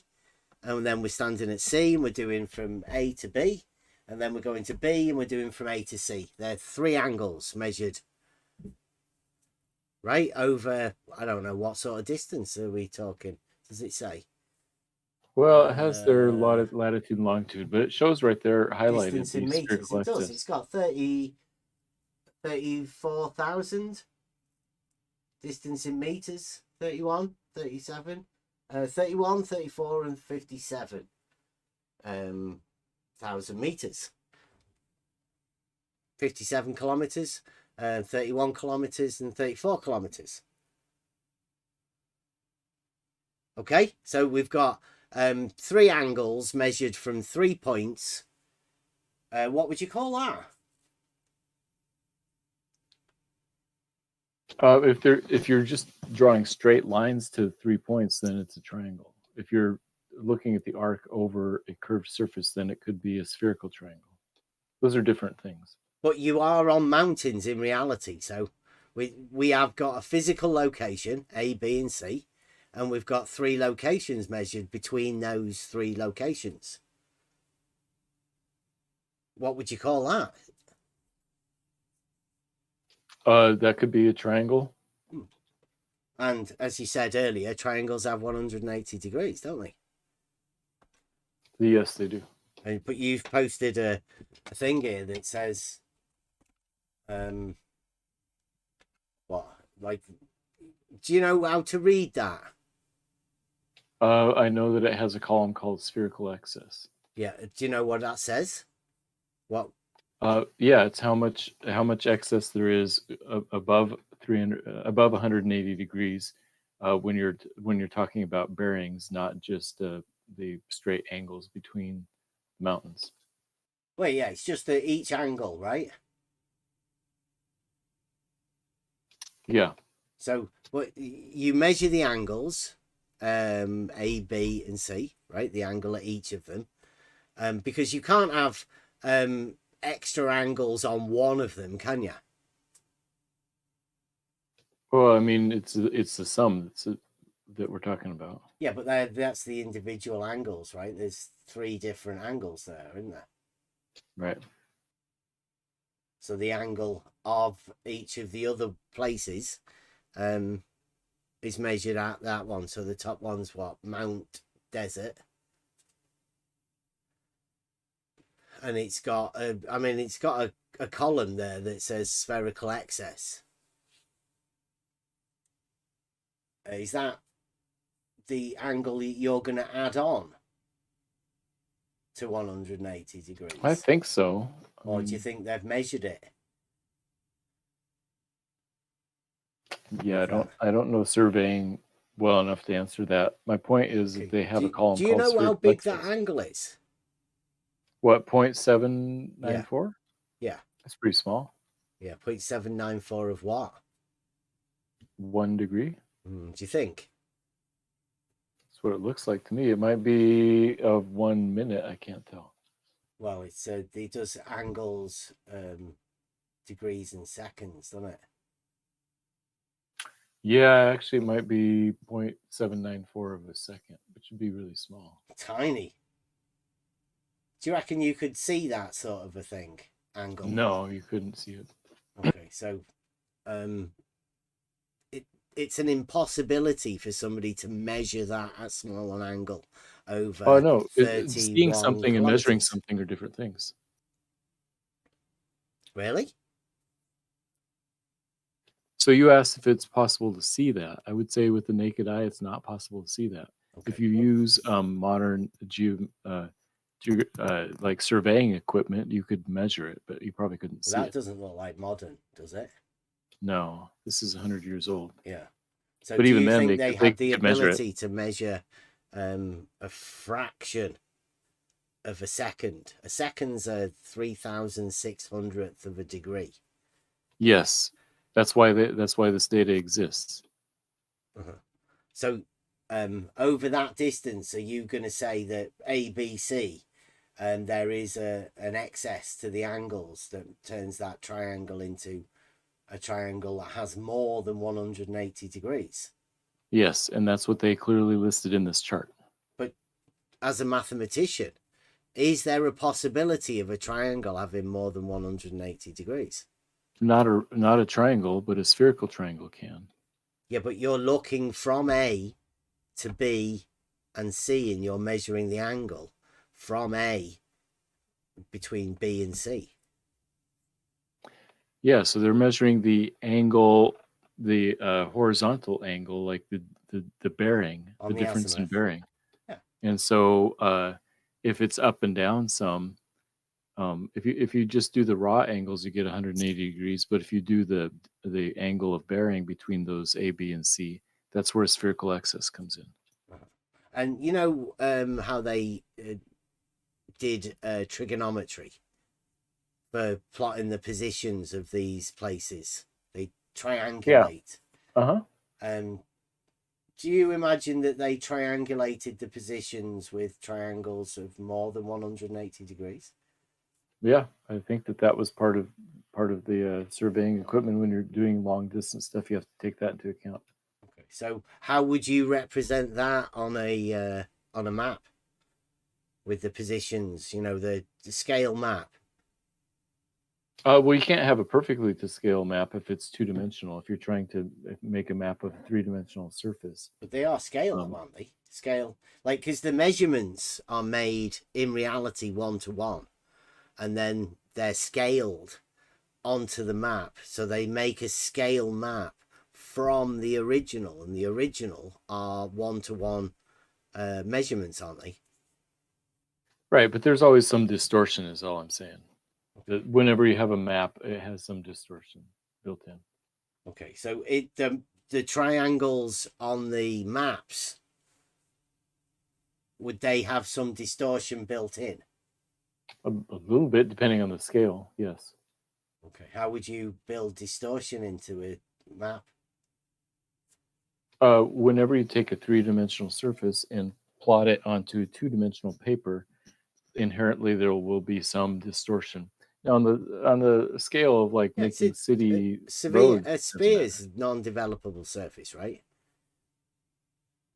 A sphere is a two-dimensional surface wrapped. I mean, it's non-developable surface. I don't know what you mean by non-developable surface. A surface that cannot be expressed as 2D without distortion. Right, because all developable surfaces are able to be expressed 2D, like a cylinder. Right, the surface of a cylinder is developable. Okay, I understand what you mean. Sure. Whereas a sphere is non-developable. Okay. Okay. So with maps are on a developable surface, right? And maps they are on a scale, developable surface. And they're scale maps. They have a scale to them, yes. So, and that scale is applicable across the entirety of the map. It would change slightly because it's coming from a non-developable surface. No, in reality, those measurements are measured 1-to-1, aren't they? Like no, 1 mile. There's distortions in every two-dimensional map. Well, in reality, right? If you're saying a mile, right now that distance 1 mile, in reality is 1 mile, isn't it? It's not. Yes. It's not a 1 mile and a bit. So the 1 mile would be the 1, right? And the 1 mile would be 1 mile. So 1-to-1 would be 1 mile is 1 mile. 1 inch is 1 inch. That's a reality scale measured. Okay. Well, then when they plot that on a map, let's say they get the most accurate maps that they've got, like 1 to say 2,500. Right? So that means that 1 inch on the map in reality would equal 2,500 inches in reality. Okay. Right? Of the, that's how scale works. Now, since they're measured 1-to-1 and they are represented on the map, whatever scale they are relative to that 1, then they are, obviously, it's developable. It must be. Because you are expressing it on a two-dimensional surface, the map. So you're saying because they put it on a two-dimensional surface, therefore the source must have been developable surface. Well, the map is a scale map.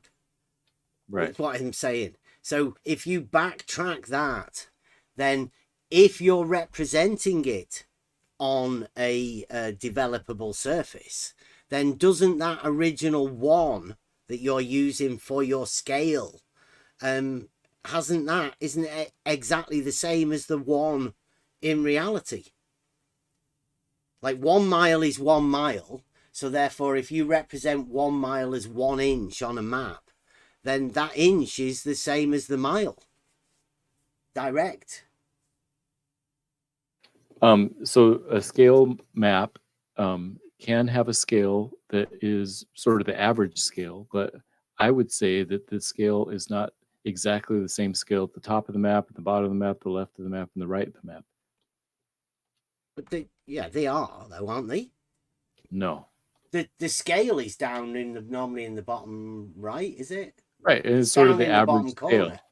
Yeah, So it's the you're average saying scale that's for the that only map. place that scale's accurate is for the position where they put the scale. Because like in the bit on the other corner, it must be different, right? If that's what you're saying, I mean that's not right because it's a scale map. To scale, like the entirety of the map is to scale.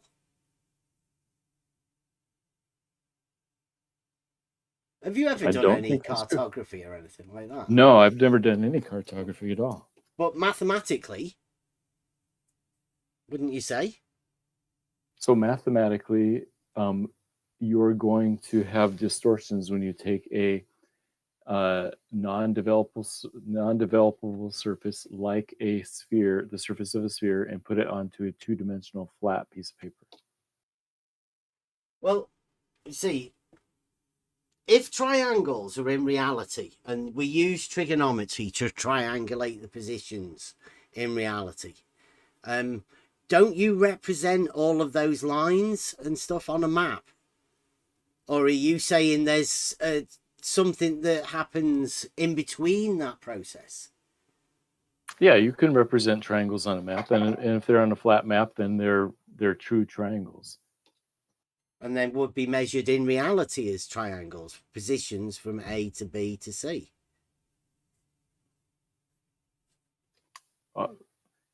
Yes, so there is such a thing as spherical excess that they've been measuring for 120 years that I posted pictures of, and you are saying that doesn't exist, it sounds like? Well, I'm telling you now that, as you know, triangles don't have more than 180 degrees because there's nowhere else to put the angles. And if you're measuring angles from mountaintops, from A to B and C, you know, like you've only got 3 points on the top of 3 mountains, you're going to get a triangle of 180 degrees. And like we've already said, you can't actually measure such a little tiny angle as 0.7 of an arc second. In fact, we've been out to do a demonstration to show people that you can't see 3 seconds. You can't see 3 arc seconds difference because it's already been stated that the crosshair is probably above 2 seconds in width. So you're never going to be able to measure to that point accurate enough to have that. So it's obvious that, well, I personally don't know what spherical excess is because I know that triangles only have 180 degrees. You are right. The triangles only have 180 degrees, but spherical triangles on the surface of a sphere would have more than 180 degrees, and spherical excess is a measure of how much more. We've already discussed this, right? They're just angles between planes that you think on a sphere, right? They're not actual triangles. Right, do you know Eric put a comment earlier, right, that he's been told that a great circle, I don't know whether I can get it, a great circle is actually the largest spherical triangle of 540 degrees on the surface of a sphere. So any idea what the spherical excess for that triangle might be? Yeah, you just subtract from 180 degrees, I think. 540 degrees.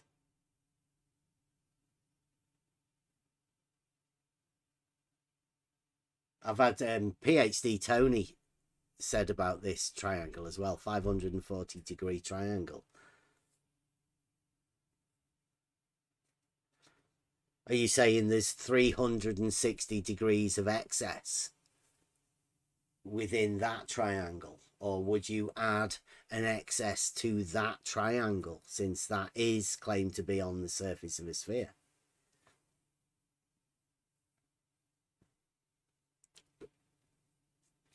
Yeah, I guess I'm not picturing that. That seems like a really big spherical triangle. I don't know if it refers to the total amount of excess or just the excess at one angle. I'm not sure how they do. You can't have excess at one angle, because you can't have a triangle with, let's say, 60, 60, and then what's the other angle going to have? Because you know that the other angle's 60, right? If I say a triangle has two angles, 60, 60, and what's the third angle? You wouldn't be tempted to add some spherical excess to that angle, would you? No, I'd say 60. Yeah, it'd have to be.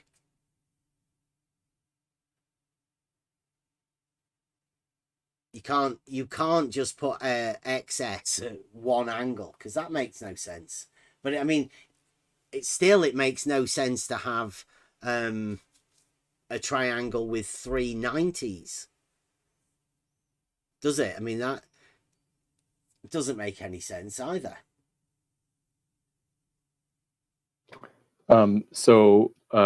You're right. Triangles, you can't have a triangle with 3 90-degree angles, but you can have a spherical triangle with 3 90-degree angles. But that's like I think we've already discussed this. That's not actually a triangle, is it? No, it's not. So yeah, I think I've got it here.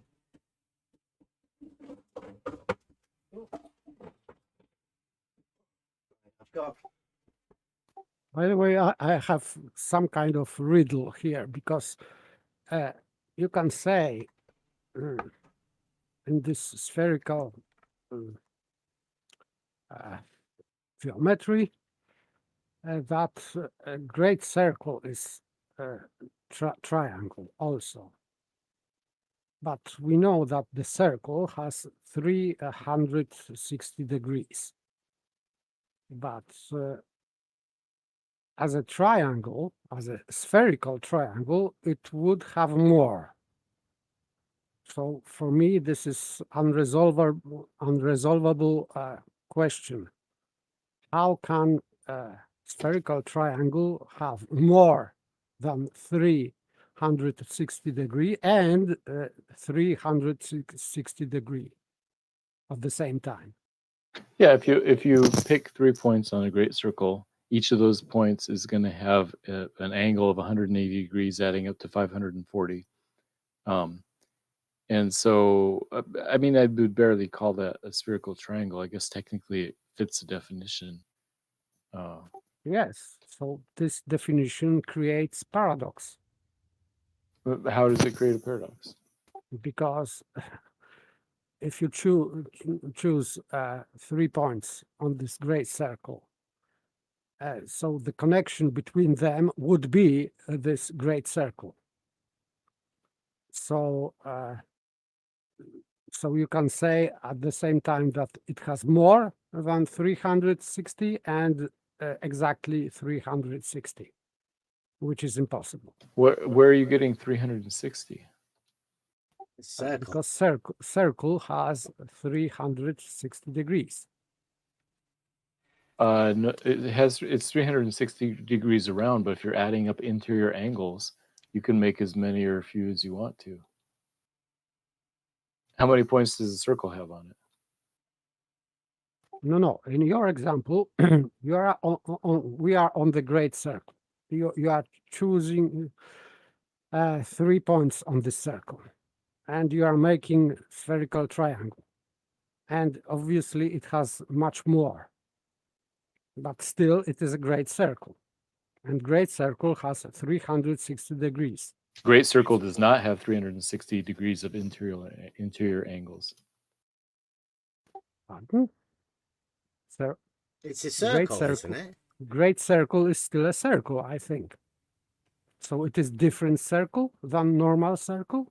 We're talking about interior angles of figures. If you want to talk about a circle, like how many degrees are in a complete circle, that's one definition of how big a complete circle is. If you're talking about interior angles of figures, that's a different thing. So which one do you want to use? But do you agree that if we choose 3 points on this great circle and make a spherical triangle, you will use this circumference of this great circle as sides of this triangle? Do you agree on that? Yeah, so if you're making a great circle, 3 points on a great circle are a spherical triangle, and the interior angles of that spherical triangle add up to 540 degrees. Yes, but the sides of this spherical triangle would be just 3 parts of great circle, right? Yeah, 3 parts of the great circle, and they add Yes. up, the interior angles add up to 540.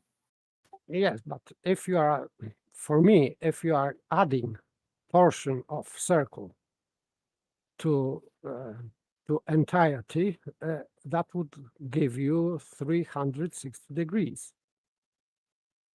not 500 something.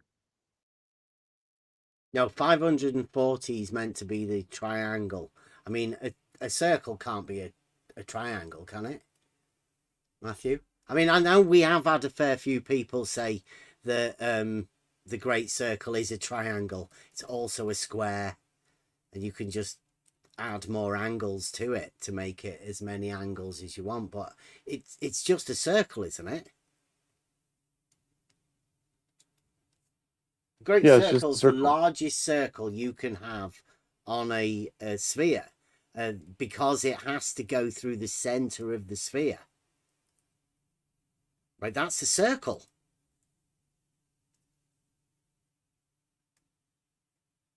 Yes, that's what I said. Great circle is still a circle. And circle has 360 degrees.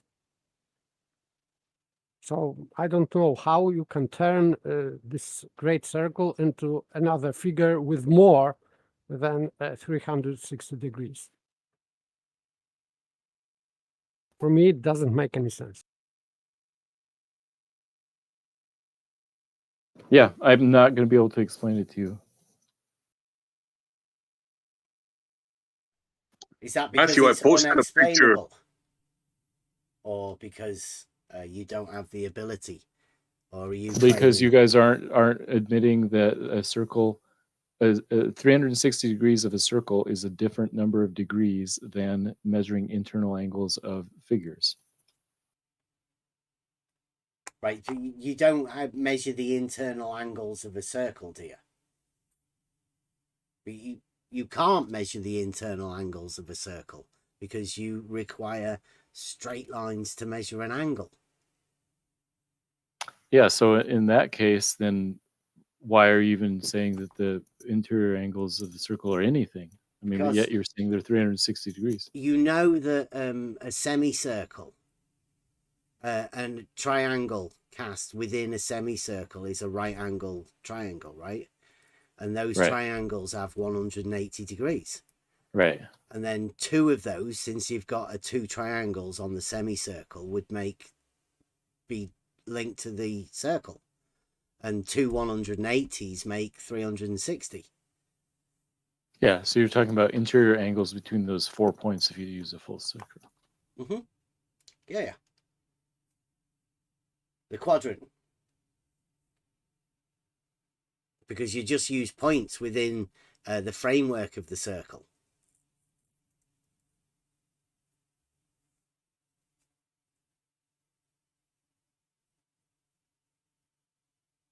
So that's mathematically.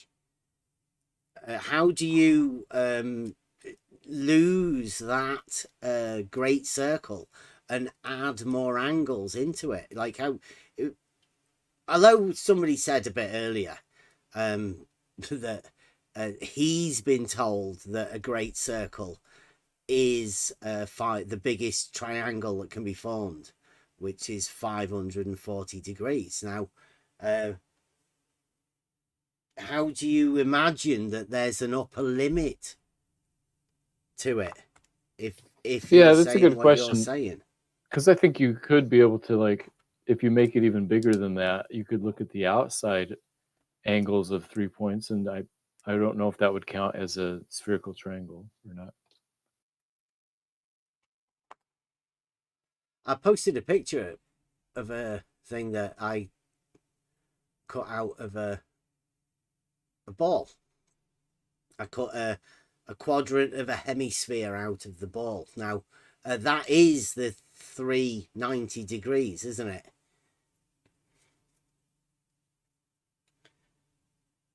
Measured from the center, and the angles on the planes from the center. Oh yeah, okay, I see it now. Yeah, 90 plus 90 plus 90. Yeah, that's right. So that's the 390s. So that shape isn't a triangle because those angles are just, I don't know, call it part of a quadrant. Right, that's not a triangle, it's a spherical triangle. Mm-hmm. But the angles aren't measured on the sides of the triangle, are they? Those are measured on the square from the center. Like when Paper was saying circle has 360 degrees. It's because those quadrants, there's 4 of them, and they are 90 degrees, and they're from the center, and they 90, 99, all right angles are equal, making 360 degrees. I don't think we're going to be able to resolve this. You're speaking right past me, and I'm not going to like try and go to your level of understanding this geometry. This is just a reality, simple, advanced simplicity, all we're dealing with here. That although those angles on that there, 90, 90, 90, they're 3 slices. It's not a triangle because it's a 3-dimensional object. You can't say that that is a 2-dimensional spherical triangle when the angles are obviously on the X, Y, and Z plane using 3 dimensions. I just, we've had quite a lot of conversations going on about people imagining this, but that's all it is it's an imagining of a triangle having more than 180 degrees. Well, that's impossible. Like we already know. It is impossible. Yeah. Triangles do not have more than 180 degrees. Okay, and as we can see, the angles of what you call a spherical triangle is on a ball. They're measured internally.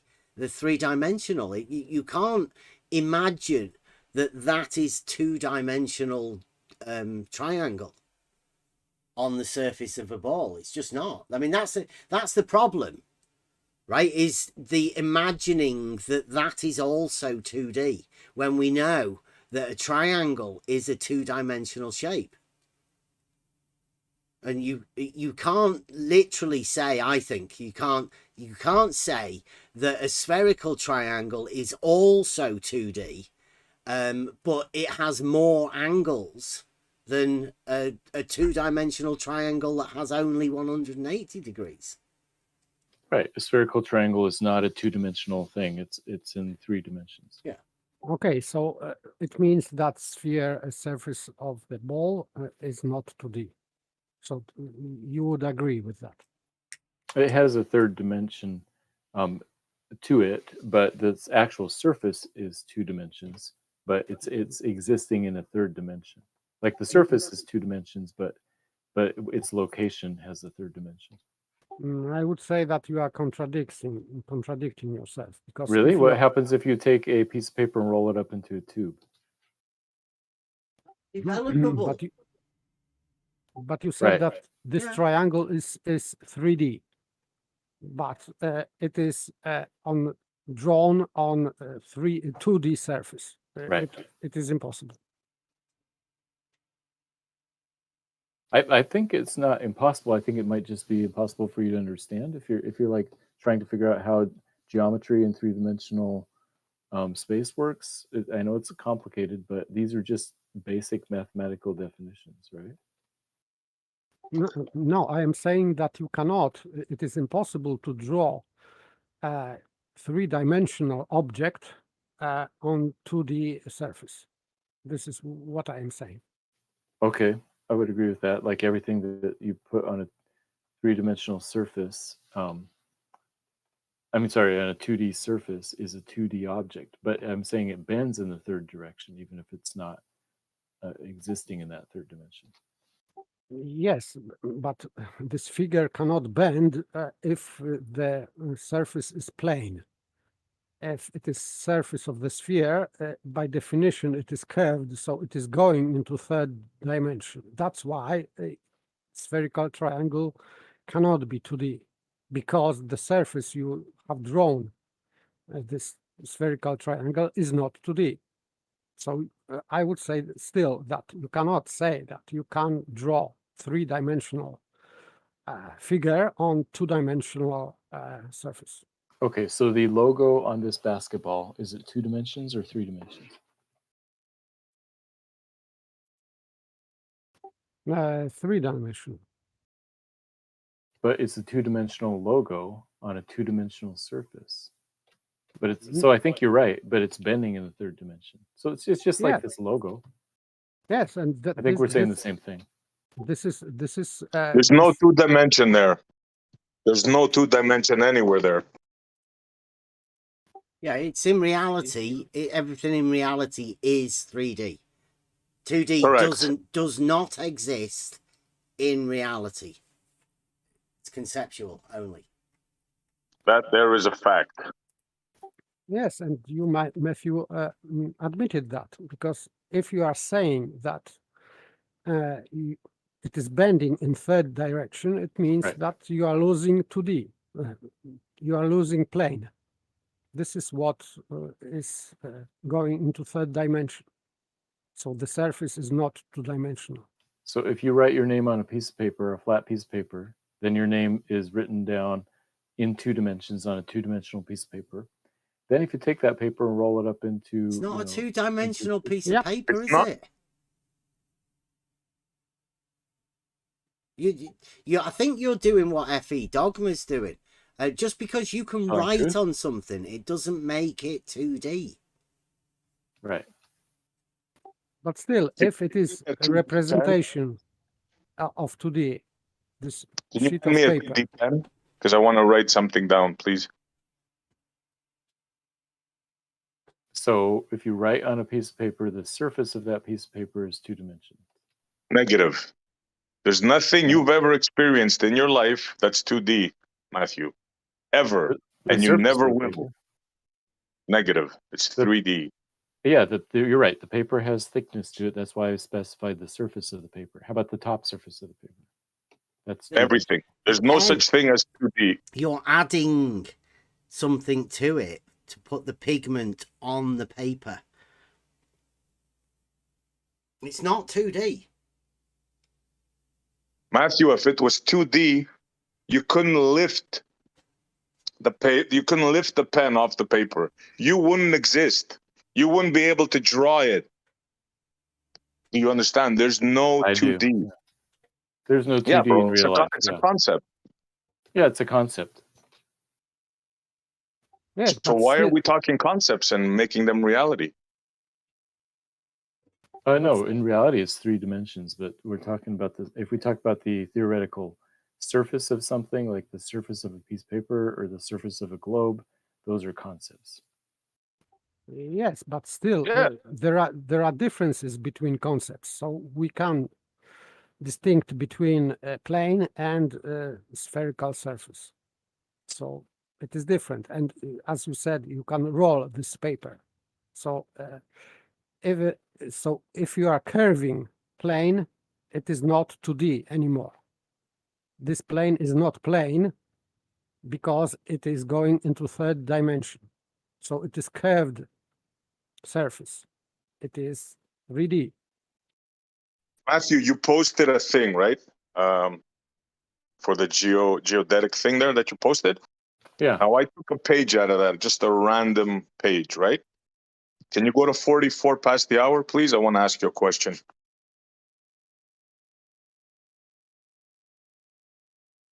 Just a minute. Can I do a super chat, Matthew? Okay, I see Matthew. Yeah. It says Matthew just learned what a developable surface is. Is that right, Matthew? I had heard the term before, but I forgot what it meant. But then when you mentioned it, I went and looked it up and relearned it. Yes. Okay. So we got the non-developable surface is a sphere, and that's completely different than a cylinder or a piece of paper. Right. Right. So if you were talking about a piece of paper, then you are obviously not trying to relate that to the surface of a sphere by the fact that you're trying to relate them as both being 2D, right?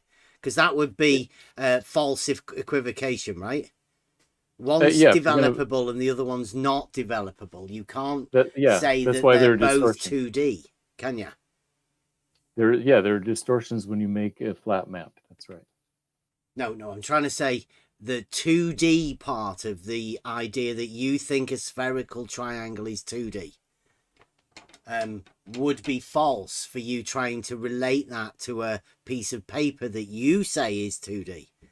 The actual difference is that paper is a developable surface, the plane surface, and the ball is a non-developable surface. There's a difference. Right. And the difference is that a non-developable surface, what's it say? They cannot be developed.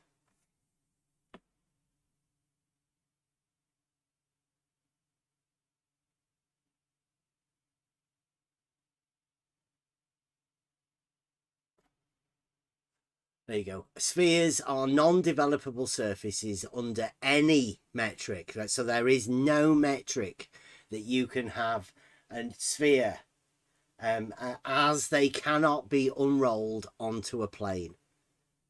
And since a triangle is a plane figure, 3 coplanar points, they cannot be the same under any metric.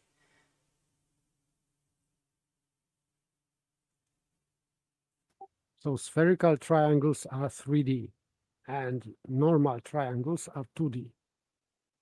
But we know that all figures on a plane are 2D, like squares, circles, triangles, etc. They are all 2D. So I would say that spherical triangles do not exist. What do you call, if you line up 3 points on a surface of a sphere, you have a different name you'd prefer to use?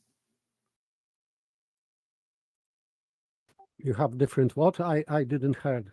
If you draw 3 points onto a sphere and then connect them up with segments of great circles, that's typically what people mean when they say a spherical triangle. So you said spherical triangles don't exist. So I'm asking, do you have a different name you would like to use for what I just described? So if they exist, they are not 2D. So they are 3D solid figures, I would say. Could I jump on that? Because this is a very interesting topic right now. I think there's a law of identity violation that is going unspoken here, and I think it needs addressing. If we could go back and take a look at Bev's picture that he posted of the ball, which he has cut out an eighth out of, with the 3 planes intersecting at the center with the 390s. Yep. That is what is actually a spherical triangle, right? Not this thing that you draw on the surface of a sphere. So saying that that is a spherical triangle, that thing that you're drawn on the surface of the sphere, is a violation of the law of identity because of what the spherical triangle actually is. This thing that Bev has posted. That's not how mathematicians define it. It sounds like you're talking about the whole volume, the 1/8 of the whole sphere. But usually when mathematicians say a spherical triangle, they're talking about just the line segments that connect up those three things. Yeah, and I'm saying that would be the violation of the law of identity. Do you know where the spherical triangles in this context comes from? Yeah, I just posted the definition from Wolfram Alpha. Yeah, but I mean, like, which mathematician in history did this? I don't know who Geometrically invented. developed it. I don't know who first thought about it, but it's been around a long time. It's part of three-dimensional geometry. Yeah, Euclidean. It's Gauss. You go and read into Gauss. He lays out all of this, and the angles measured are the angles at the center of the sphere, between the planes that intersect at the center of the sphere. That is the angles in question. Those are the angles in question, which, of course, they can obviously be more than 180 degree, and they always will, of course.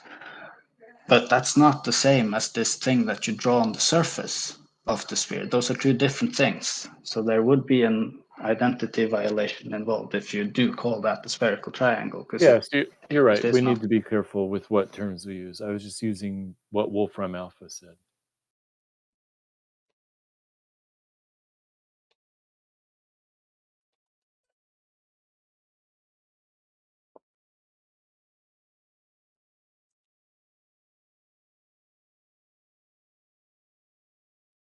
He's sorry, Johnny's asking. All 2-scale maps are flat. He asks ? Can you show me one? A 2-scale map? Yeah, like he's never seen a 2-scale map. I've just put it. I'm tidying my room up, so I can't show you an actual 2-scale map. But has anybody got any pictures of 2-scale maps? I have two literally physically in front one of me. from his book. I just posted one from the thing that Matthew posted. The one before this one. Yeah, what's up with that, Johnny?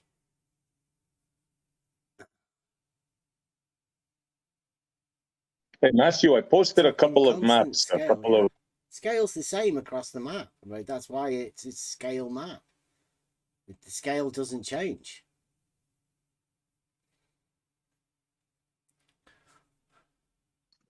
I have two maps in front of me, one of London, one of Paris, and that's squares, square grid. Yeah. And it's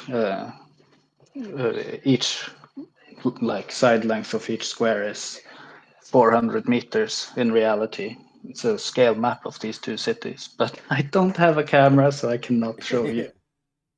I'm sure Johnny knows what they are. I mean, everybody knows what maps are. Blue Marble says they're distorted. They're not. I'd say they're scale maps. It would be false advertising to have them not to scale. To have 2-scale maps that show a scale that aren't 2-scale. But I mean, hey, this is modern science. Has anybody ever done any cartography or anything like that? Anybody measured any distances, plotted them on a map? I mean, would that map be claimed to be accurate? Saragaki, that one that you have of London? Sorry, I missed that again. Would that map that you have of London claim to be an accurate 2-scale? I mean, it has a scale in the bottom corner. Is that like, I don't know, if you were to say trading standards, would you say that's a scale map? Accurate depiction? I would, yeah.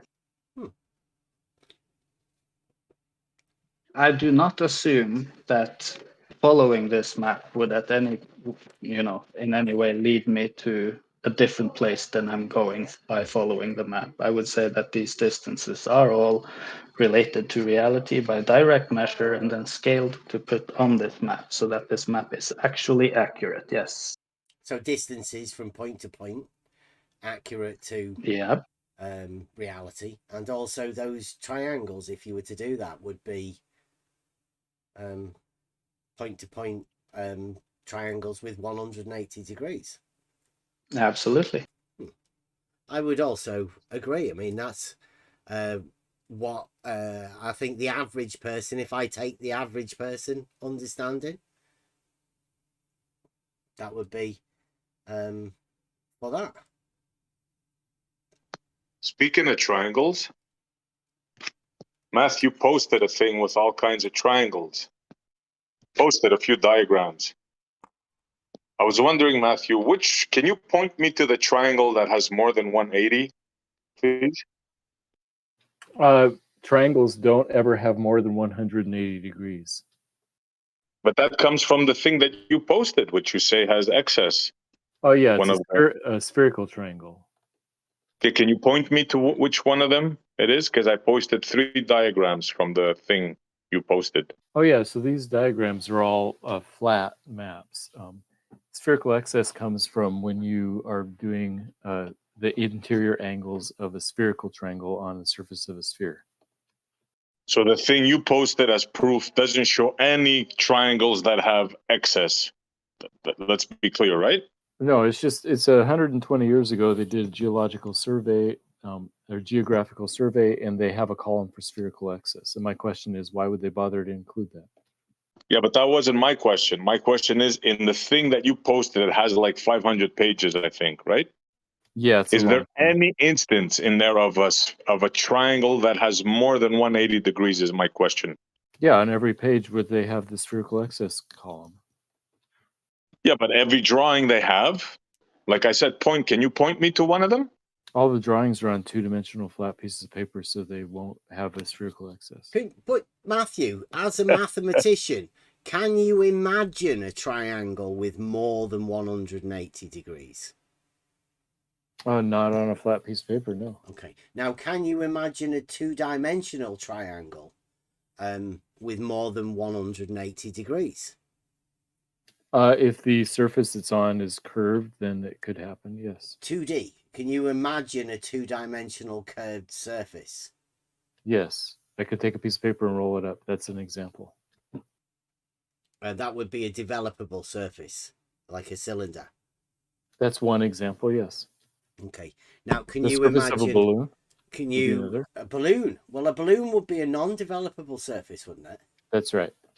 So you could imagine both a 2-dimensional triangle on both a cylinder, a developable surface, and a non-developable surface. Right. But you do realise it's a non-developable surface is because it cannot be expressed on a plane. Right. So there's a difference between a plane, which is 2D. The very definition of a plane is length and breadth. They're 2 dimensions. Dimension 1, length. Dimension 2, breadth. 2 dimensions. It sounds like you're saying the only type of possible 2-dimensional surfaces are developable surfaces. Is that what you're saying? That's what I'm saying. A 2-dimensional surface is a plane. You can't curve that plane because it curves into the 3rd dimension. The very curve of the plane would develop it into the 3rd dimension. Right. And so then it wouldn't be called a plane anymore. It'd still be 2 dimensions, but it's not a plane anymore. You're using the 3rd dimension, though. It moves into the 3rd dimension, but the surface is still just 2 dimensions. But it exists in 3. Right. So you wouldn't call that a 3-dimensional surface because it exists in 3 dimensions. It exists in 3 dimensions, but the actual surface itself still only has 2 dimensions to it. Just like curling a piece of paper, for example. Blue You take a piece of graph What do you paper. reckon of this, right? There's a guy called Blue Marble Science. Now, he's just wrote, he claims the Ordnance Survey, for example, at a 1 to 2,500 scale, which, I mean, that's pretty accurate, right? As far as maps go, 1 to 2,500, it's that's building plot, you know, like it's proper house for you know, you wouldn't get very big, right? You wouldn't go far on that sort of a scale. He says, for example, at a 1 to 2,500 scale, at a distance of 100 meters, we allow a tolerance of 98.1 meters to 101.9 meters. He says that. So the map makers, Blue Marble Science thinks, the map makers, whenever they're measuring these distances at 1 to 1, they allow a tolerance of, what's that, 1.9%. They, you know, like if you're, like, you know, when you're doing a running track and you're measuring it, you want to know 100 meters, like a 400 meter track, you know, for the Olympics. Blue Marble says that the Ordnance Survey, the map makers of the UK, allow for anywhere between 98.1 to 101.9 meters. Yeah, because there are distortions, it sounds like. What, you can't measure 100 meters? You sure? No, I'm saying there are distortions when you make a flat map, like I've always said. In the most accurate maps, in order for them to measure 1 to 1, like you're measuring 100 meters, you're going to allow somebody to go, well, anywhere between 98.1 to 101.9 will do. That's pretty shit standards, really, I'd say. I mean, every surveyor I know would work to the millimeter. But Blue Marble Science seems to think that the cartographers, the people that make the maps, just haphazardly, you know. I mean, how do you reckon that'd work on a scale? Yeah, I'd rather have much more accurate maps. You'd rather have it like 1 to 1, right? Because you can't really have those sort of tolerances and have a 1 to 2,500 scale, can you?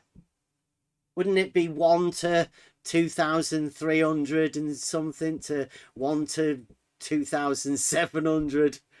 Like somewhere in the middle of that, with those sort of tolerances, plus or minus 1.9%. I mean, I don't know. Like, what do you imagine Blue Marble's thinking when he says that? I'll put it in there because that's a good question. I don't know. Do you think the map making thing would actually do that? Do you think they'd say that, or do you think he's making it up? I don't know. I'm a cartographer, nor the son of a cartographer, so I'm not sure. It's a fantastic claim, Blue. I mean, I don't know whether you've got anything to back that up. You don't know if I have something to back up? No, I mean, I'm talking said? to Blue Marble there in the sorry. chat. I don't know whether he's got any sort of official documentation to back that statement up.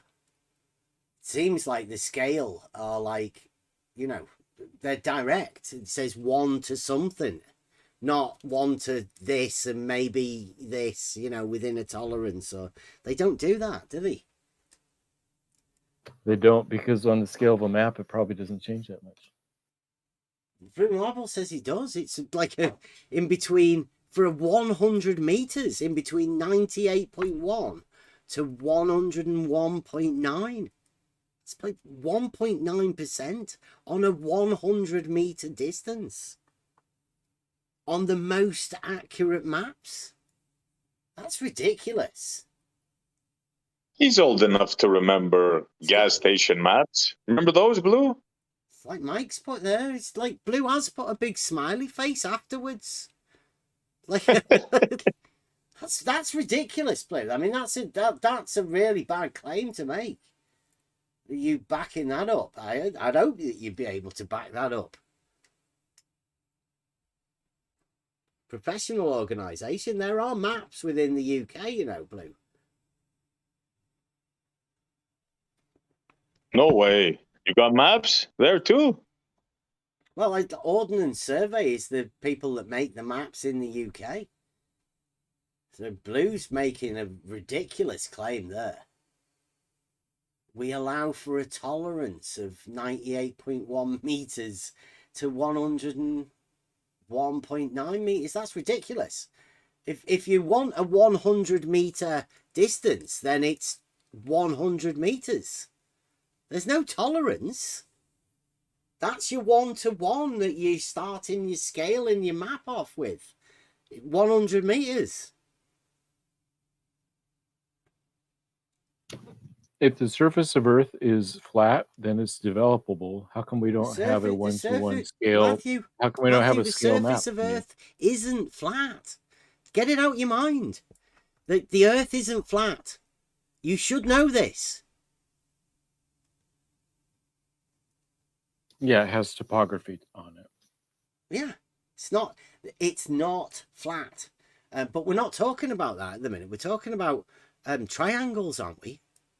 And maps in reality. Measured distances in reality.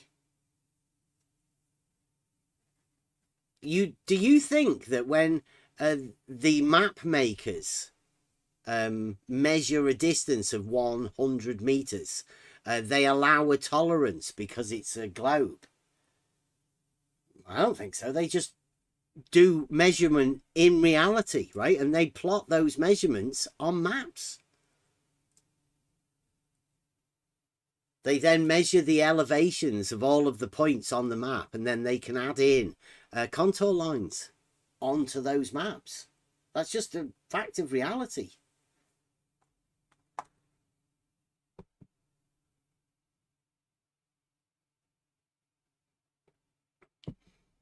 The Earth's not flat, and this isn't a flat Earth conversation.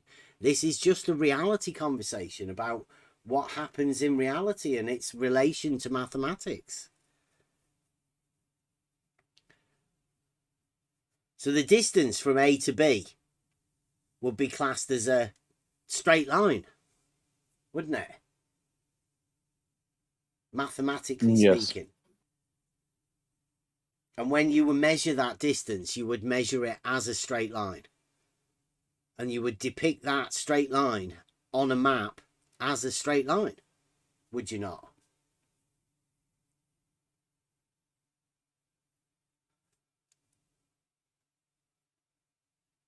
As a mathematician. The distance on Earth is not like if you take 2 points, 2 cities, yep, and you draw a line across the surface, yep, from one city to another. Shortest that's the whole distance. question. Yeah, not Yeah. the shortest distance, but along the surface. If you is the line. No, we just say the shortest distance. Let's start off with that. The thing that we know as mathematics, right? So we start off and we have a point A and a point B. Just 2 points. Physical locations. And then we say... Let's say that New York City and Los Angeles, for example. it doesn't matter. A and B. We're going to keep it mathematical, right? So we're going to have these points and we're going to make them the same altitude, right? We're going to measure an equal altitude for both of these points. Are you with me?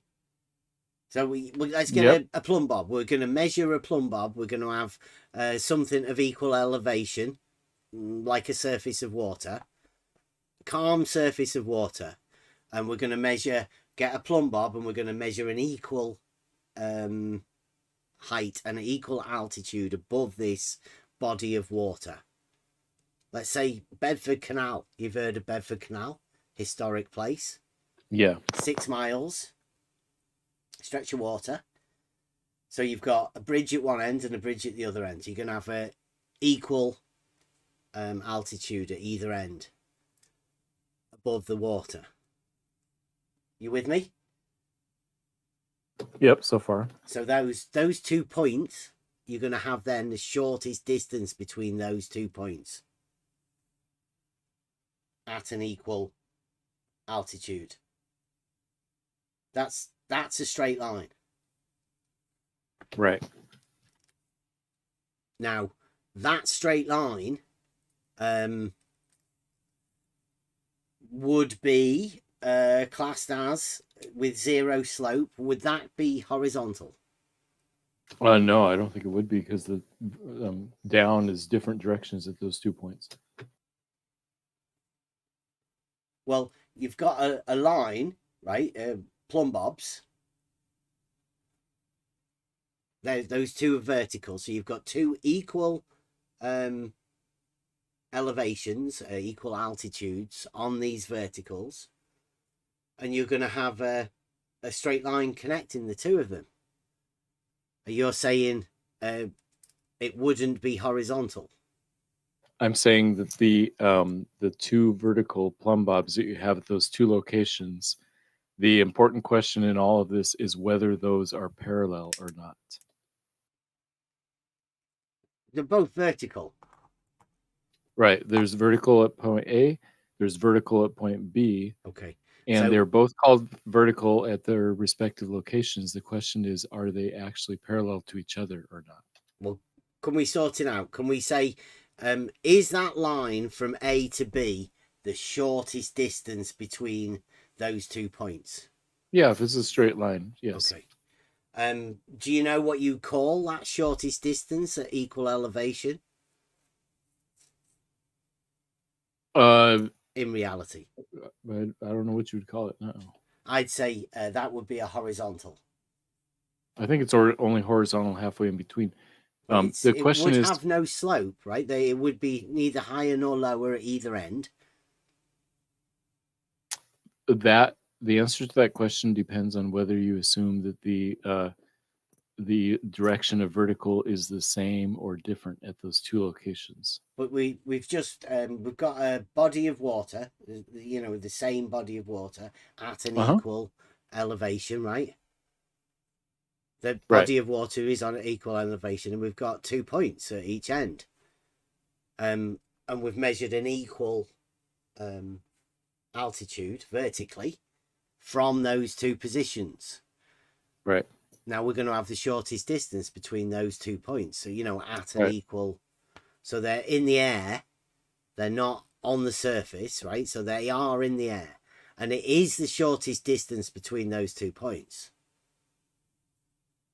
If the Earth is flat, if you assume the Earth is flat, then yes. I'm not assuming anything. I'm just like trying to go over this thing. We're just going over a equal vertical height above the water. We've got a shortest distance between those 2 points. Assuming the surface of the water is a perfectly straight line. No, it doesn't matter about that, because we've just gone from 2 points. Do you understand that it depends on whether you think that the vertical in those 2 locations is parallel or not? Does that make sense? I'm saying that even between those 2 points, you've got the shortest distance between those 2 points. That's a straight line. And I'm saying at either end of that straight line, there's an equal elevation or an equal altitude.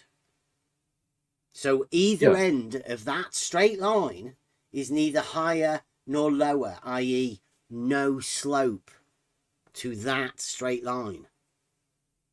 That's assuming that the surface is not curved.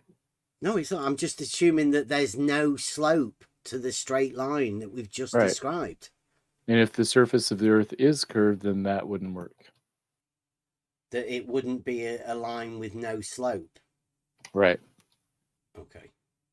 Do you believe it's possible for us to have a straight line with 0 slope? In reality? Of course not. Not even, no, never, nowhere. Right. So you understand that horizontal is a reference that we use in reality? Right. In reality, it's close enough that even though it doesn't, it's not actually true, it's close enough to build buildings and bridges and roads. But so it is. Close enough. It's horizontal. It's close enough to horizontal, or like close enough to what? Close enough to straight. If you make a flat plane that is perpendicular to vertical at one Matthew, point. please, you can tell you've been affected by a group of By people. reality and truth? No, there's no such thing as a flat plane. You should be. You're a mathematician, are you? Yeah, I'm talking about the theoretical idea of a flat plane. Did you do PhD? Are you a PhD mathematician? No. No. Oh, okay. Did you just do like high school maths? I did mathematics as an undergraduate degree. Okay. So a plane's 2D. Right. Why are you adding flat? Because I've heard a lot of flat earthers do that. Flat earthers like to put flat on things where it's not needed. Yeah, so if a plane is a good enough describer of itself mathematically. Yeah. So why did you keep putting flat on it? It's not for needed, the audience. Is it? It's not needed. No. Well, I'll just point out that we're not flat earthers, but I do think people that keep adding that word onto everything, I consider those as the flat earthers. So at the minute, I think you might be a flat earther, but unaware of it. Oh, I'm definitely not. I mean, it's an irrational idea. Well, why are you trying to place a word where it's not even needed? For redundance, for people who might be listening, if I say a plane, you're right. That's good enough. A plane is inherently flat, so a flat plane is redundant. So I could just say a plane. Yeah, you just say a plane. Stick to the mathematical terms. That's all we ever do. But I have heard, and I've been around this arena for a few years, and I've heard this idea of people adding in words that are not needed onto mathematical geometric terms, so they can imagine, there's a difference. Because like you, I think the idea is if you add something like that in is then later on down the line, you can add in maybe a curved plane.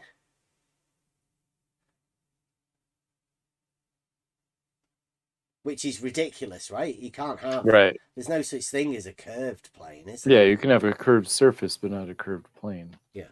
And since a plane is 2D, then it allows people to introduce this...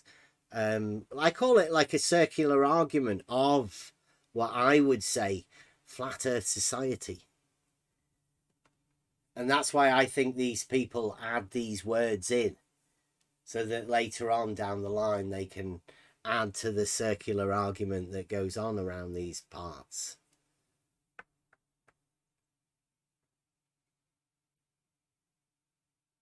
Because there's a lot of people that want to imagine that facts of reality are different for whatever reason. I call it a model affliction. I've noticed a lot of people have it.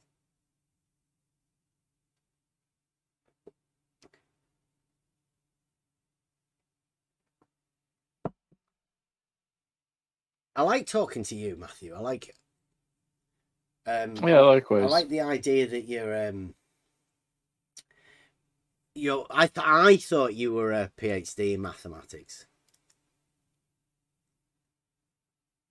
Did you ever study what do we call it? Imaginometry.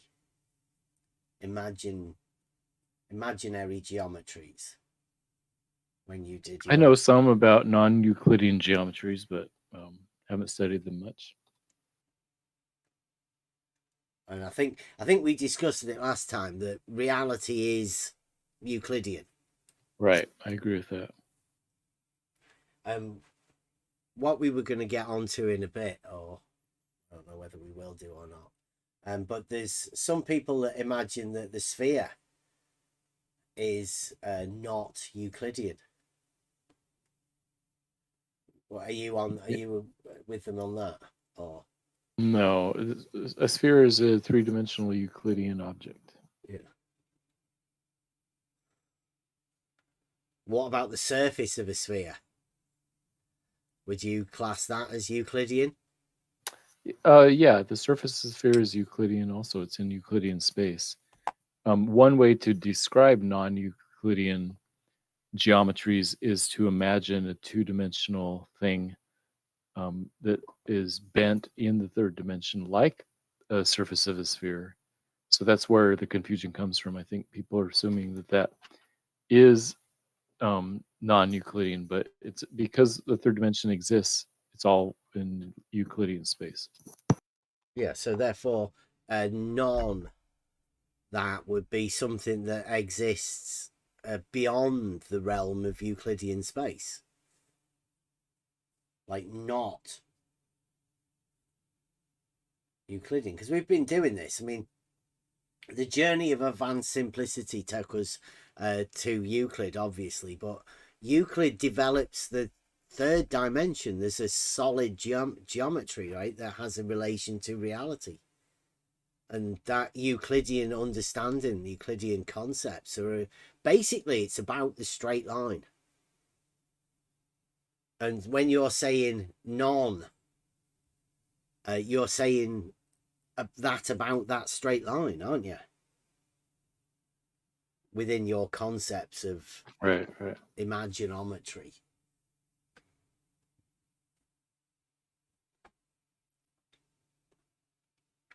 Oh, Iridium saying that. I don't think that's not what Matthew meant. Spheres can be described in either Euclidean or non-Euclidean geometry. He says they don't belong to either. It's like, yes, they do.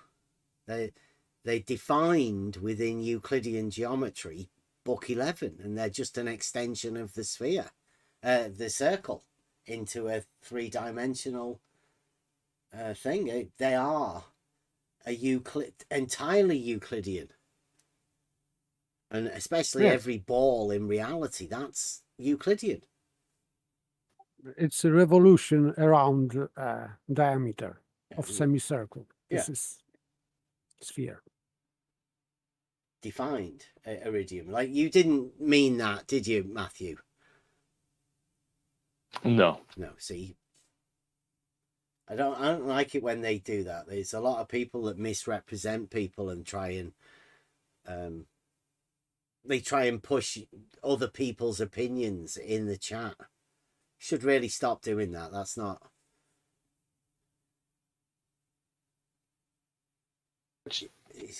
Which chat are you referring to? The one in the YouTube. Oh, got it. Okay. Yeah. Iridium is. There's quite a few people that are staunch followers of the Euclidean principles that we have and what we talk about.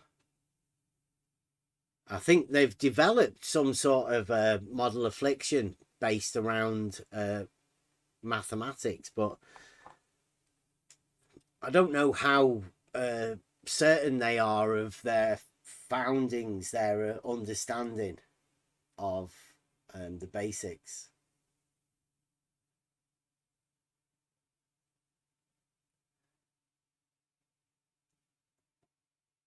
Well, nice chatting with you. I'll take off for now, but Okay, I'll see you around. Thanks for coming around, Matthew. Yeah, likewise. Yeah, thank you. That was nice. What have we got? I think PT's talking about the triangle axiom. Get yourself a video out, PT. I think we should have a challenge. Can you prove the triangle axiom from the earlier 4? Is it 4 that they want to refine it to? I mean, have all of the axioms myself. I don't know why they got rid of all of them from. You'd have to have axiom 10, wouldn't you? If you were doing it, you'd have to also add in axiom 10. No two straight lines could close a space. I mean, yes, but on the other hand, whether or not you do include these axioms are self-evident truths. They would still be true whether or not you choose to include them. Yeah, I've always wanted to have a go at doing that, because I reckon, you know, they said like years ago they couldn't really sort it. Well, I think they can. I think that's a bit of a play. I agree, because it's obvious and self-evident, and you know, the idea that you couldn't prove it for being true seems way too far-fetched for me personally. But I agree, it's a good challenge to put out there. The 12th axiom, PT, he's asking what it is. It's here. It says, if a straight line meet two straight lines so as to make the two interior angles on the same side of it taken together less than two right angles, these straight lines being continually produced shall at length meet on that side on which the angles which are less than two right angles. I don't know why people have decided to call that the parallel, because parallel's a definition. You guys should know that.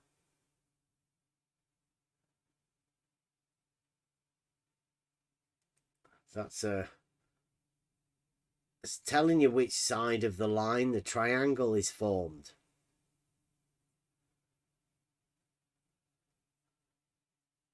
I don't think there's much of a basis of anybody messing about with triangles. I mean, everybody knows that triangles have 180 degrees.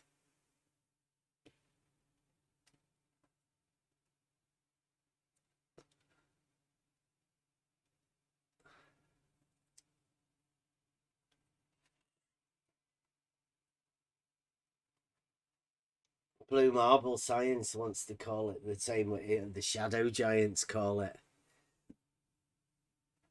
The magic trick.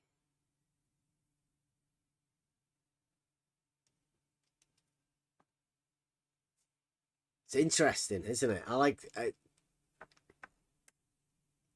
axiom 10 as well. No two straight lines can enclose a space.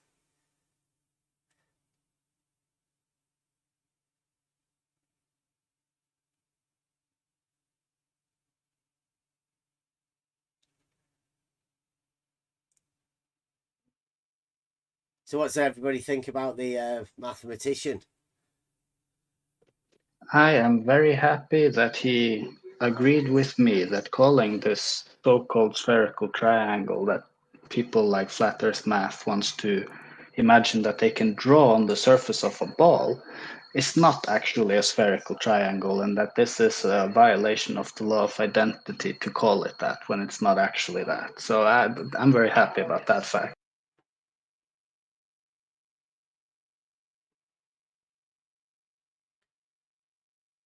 Right, we'll get back to the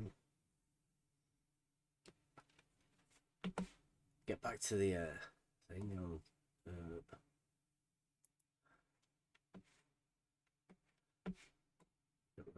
yeah, here we go. Right, that's Matthew Learns is gone.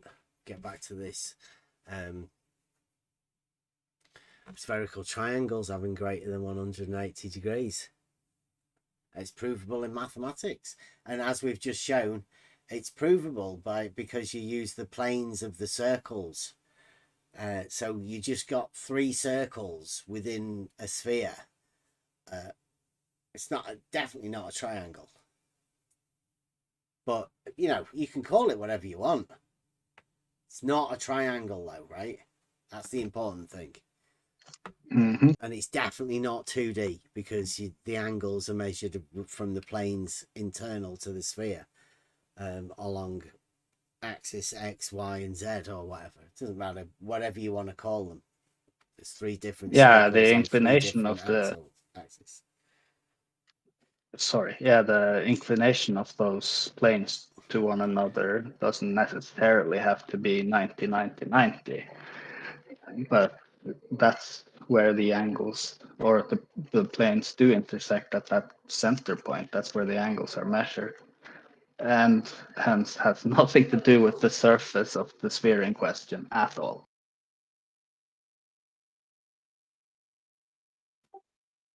I would add to that that Matthew maybe solve problem with this surface of the sphere being 2D, because if spherical triangle, whatever it is 3D, as Matthew admitted, therefore surface of the sphere cannot be 2D. For me, this is a good clarification. So please, bowlers, don't use this surface as 2D because it is not. If spherical triangle is 3D, the surface on which it is drawn has to be 3D also, because you cannot draw 3D object on 2D surface. Yeah, and hopefully this series of questions will bring that out a little bit. Who knows? He said, please explain why they are not 180 degrees. So I say, when they triangulated the positions for maps, they used trigonometry, using triangles with 180 degrees. All 2-scale maps plot the accurate distances between places which use trigonometry and triangulation with triangles that had 180 degrees. This is just a fact of reality that everyone knows.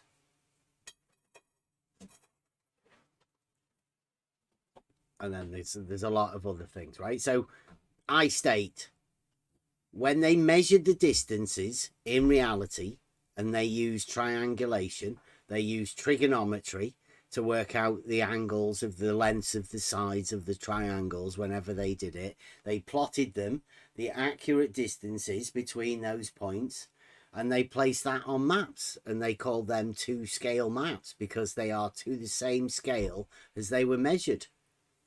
The relationship of the one, that relationship within scale maps exists like that.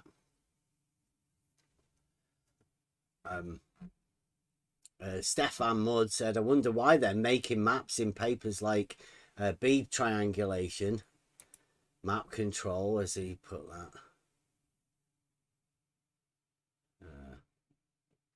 You know, in the same vein that the word geometry means earth measurement, trigonometry also, you know, you have the suffix metry at the end, meaning measurement. Mm-hmm. Yeah, trigonometry, it means triangle measurement from Greek, and as he probably will pronounce this better than I will, trigonon is triangle in Greek. Trigonometry means triangle measurement. Exactly. So, and they're probably one of the most exact sciences there is. Could we agree on that? Trigonometry derives the ability to find pi. Right? It's all the relationship around the circle. If you don't have this relationship of the one, the unit, and relate it to something else, much like we do in scale, that's the whole idea of this. A triangle is the only shape that can predict sides. Once you know you have certain things within trigonometry, you can predict the other lengths or sides or angles with the triangle?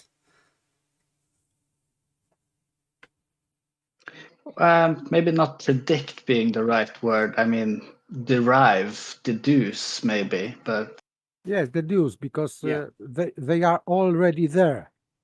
So it is rather maybe calculation, but because proportions in triangle they are already there. So you are just using proportion. This proportion is fixed. Once you have this unit distance, like 1, you can make proportion between sides, between side and angle, etc. Because it is all fixed.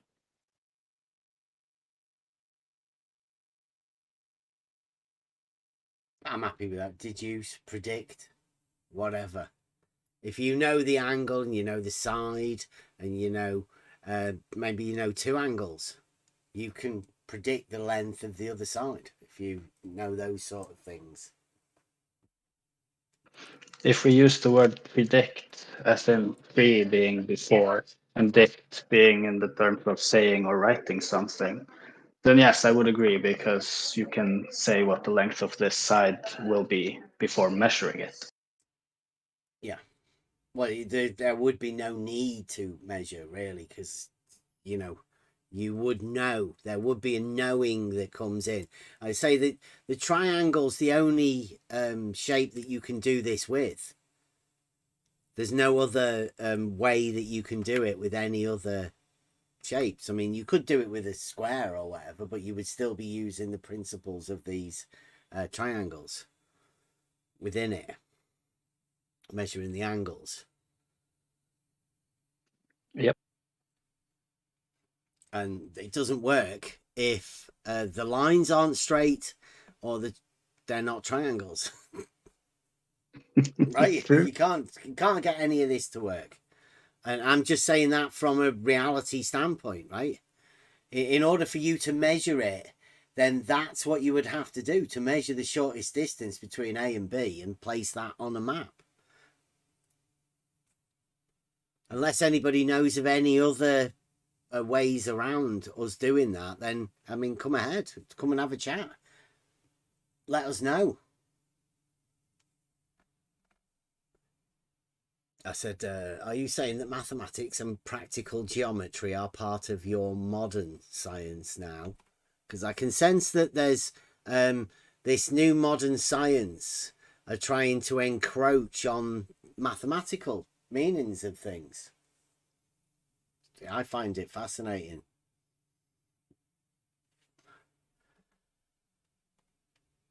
And Stefan Mudd says, deflecting again from answering a direct question, please answer my question. What do you mean by blue marble science? Okay. I mean a science that's not a real science, but science with a capital S, right? I've always put that. That's dictated to a model, by a model. The model being the blue marble. The blue marble is a model that dictates the science of people to say that triangles have more than 180 degrees, right? It brings an argument of that's not even, it's not even a real thing. It cannot be expressed, and it cannot even be talked about, like Matthew is trying to do. He says you won't comprehend it because you can't understand a 2-dimensional not planar surface. Well, no, I can't. I'll be honest. 2D is planar. How can you even say that? Like, how can you even make that statement? Not you, him, I mean. Yeah. Yeah. He made that statement, but he contradicted himself immediately because he admitted that the spherical triangles are 3D.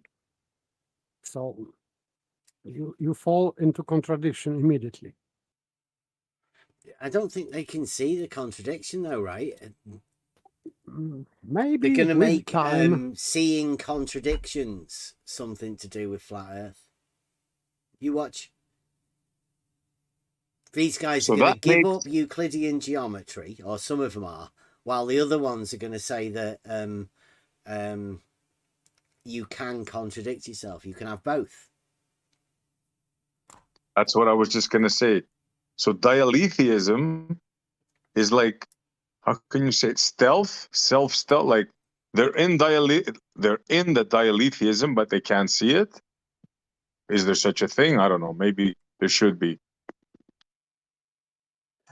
ECV, yeah, absolutely real. Yeah, I guess that's ECV. That's the shield, right? Yeah. Yeah, but it's even, yeah, I guess. Yeah, I guess it's that, because the shield comes down, but you don't realize it, right? Or I don't know. Maybe you're right there. Right, well, this is. I think of it. Oh, Sorry, go. No, go on. You carry on. I think of ECV as sort of like a defense mechanism. So your analogy of the field, I think it's kind of spot on. And since it's a defense mechanism for your own psyche, it's not something external to you. You're like subconsciously protecting yourself from the contradictions that you hold internally. It's yeah, it's Agreed. definitely. Yeah, it's very strange, but it But definitely happens. the question, bro, is, are you self-aware of this or not? That's what I'm wondering. I think there's various levels. Yeah. Good answer. Yeah. Here we go. This is where it starts getting a little bit strange. The guy who put the original post says, all the maps you have ever seen were based on a globe. The real globe, right? Real measurements in real time. You'd be able to prove things. That's the real globe. Longitude and latitude coordinates are based on a globe. Yeah, unsurprisingly, it's impossible for any flat earther to accomplish the simple task of calculating the distance between two ports using longitude and latitude coordinates, a task that must be accomplished by navigators every single day.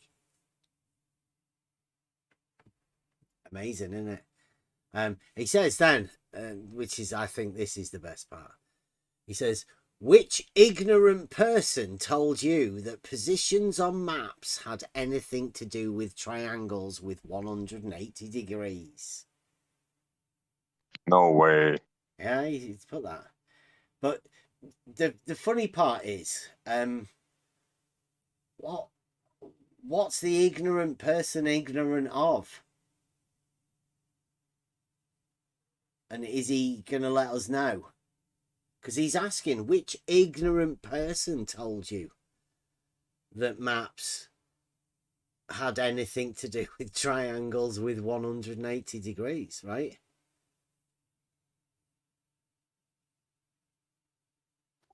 He's saying about positions on maps. But even if we are invoking sextant, No, you don't. No, you don't use a sextant for positions on maps.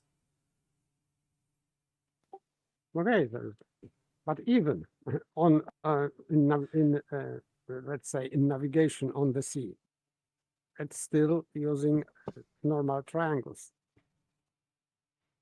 So maps. I don't know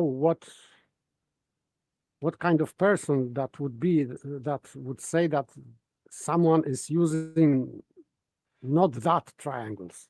But what would they be Doesn't ignorant make any of? sense.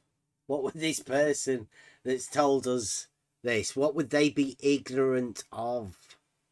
Maybe they are ignorant of spherical geometry. That's the point. The point, we don't know what we're ignorant of. There's nothing wrong with being ignorant, right? You just don't know. But unless somebody tells you, then just telling them that they're ignorant or asking people, which ignorant person. Like, how do we know? How do we know what their ignorance is of? I am happy being ignorant with spherical geometry. So well, you could no imagine problem. all day what you're ignorant of.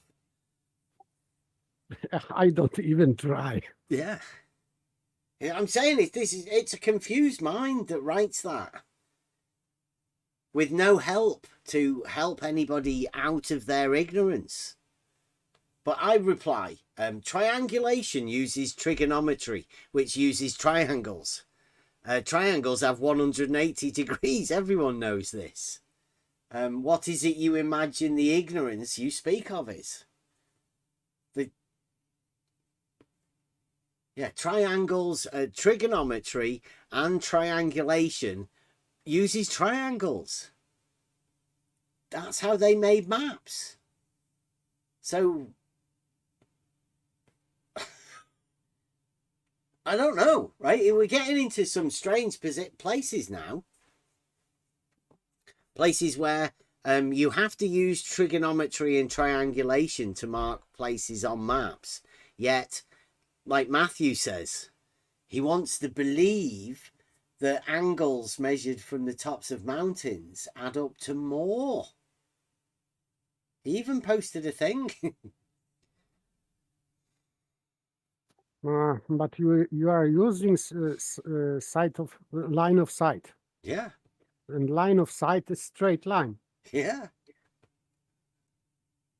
But he still imagines that there's more than 180 degrees. Not much, like a gnat's chuff, an immeasurable angle difference. But he still imagines it. He still thought it was actually there. So maybe he is imagining that this line of sight is not straight, which is impossible, because we always see in straight lines. So it is even impossible to imagine. So he has to assume this curve. This is even not imaginary curve. This is just a fantastic curve. It doesn't exist even in imagination. Reply again. I say, your obsession with this group of people seems to be clouding your thinking. The maps are depictions of a measured reality scaled down to a smaller size for ease of viewing. Lat and long are just so that they can reference the map to a direction. Lat and long are perpendicular reference lines. I only say that because that's a challenging thing. Anybody else can come and challenge. I mean, Betty's tried, hasn't he? Betty says, lat and long are perpendicular reference lines, so longitude are parallel. That's interesting. I say they're perpendicular, aren't they? He says, lines of longitude are perpendicular. I don't think so. Latitude and longitude are perpendicular. So are lines of longitude parallel or not? Over to you. So there you go. Betty's latitude and longitude are perpendicular. Here we go. Stefan Mudd says, fascinating. According to my National Cartography Department, it is stated for making maps. 1. Geocentric coordinates X, Y, Z. Geodetic coordinates, latitude, longitude, ellipsoidal height, the vertical height. Map plane coordinates, for example, north, east, northings and eastings, or grid lines as we have in the UK.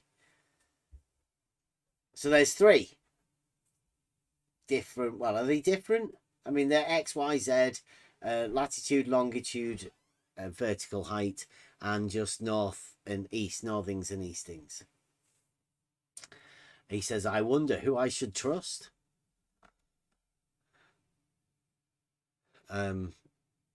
There's 3 different ones. I mean, do you think they're different, or do you think that the land is the same?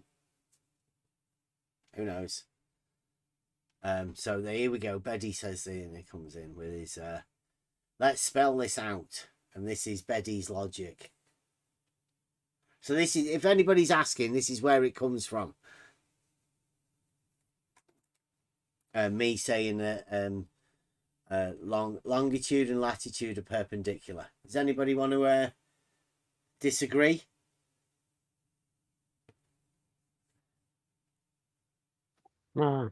I would disagree that because one of them is not straight line.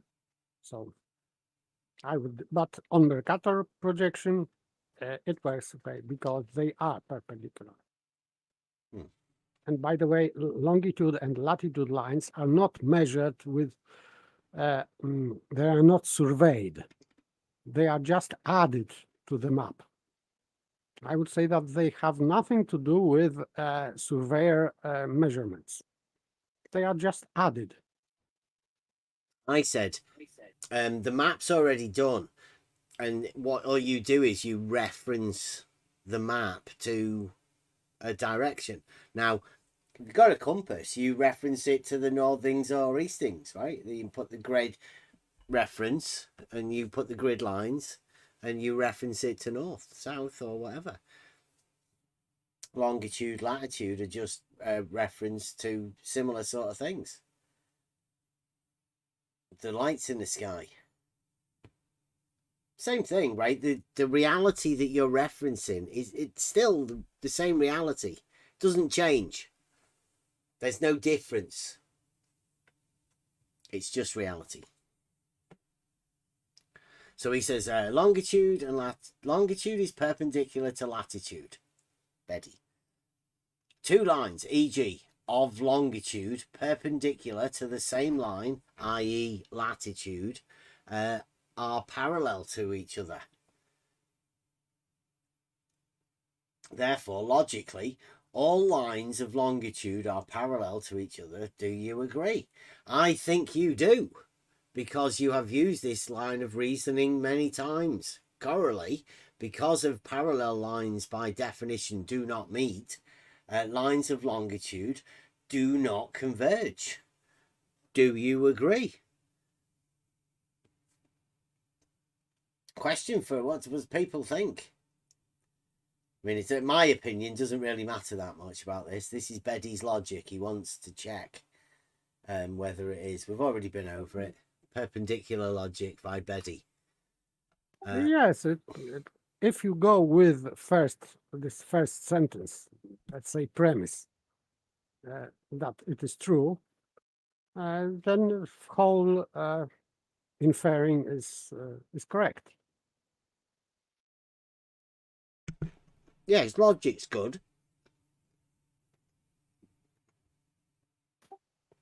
But as I say in this next bit, I say, I prefer grid lines or northings and eastings. It's obvious you've studied logic.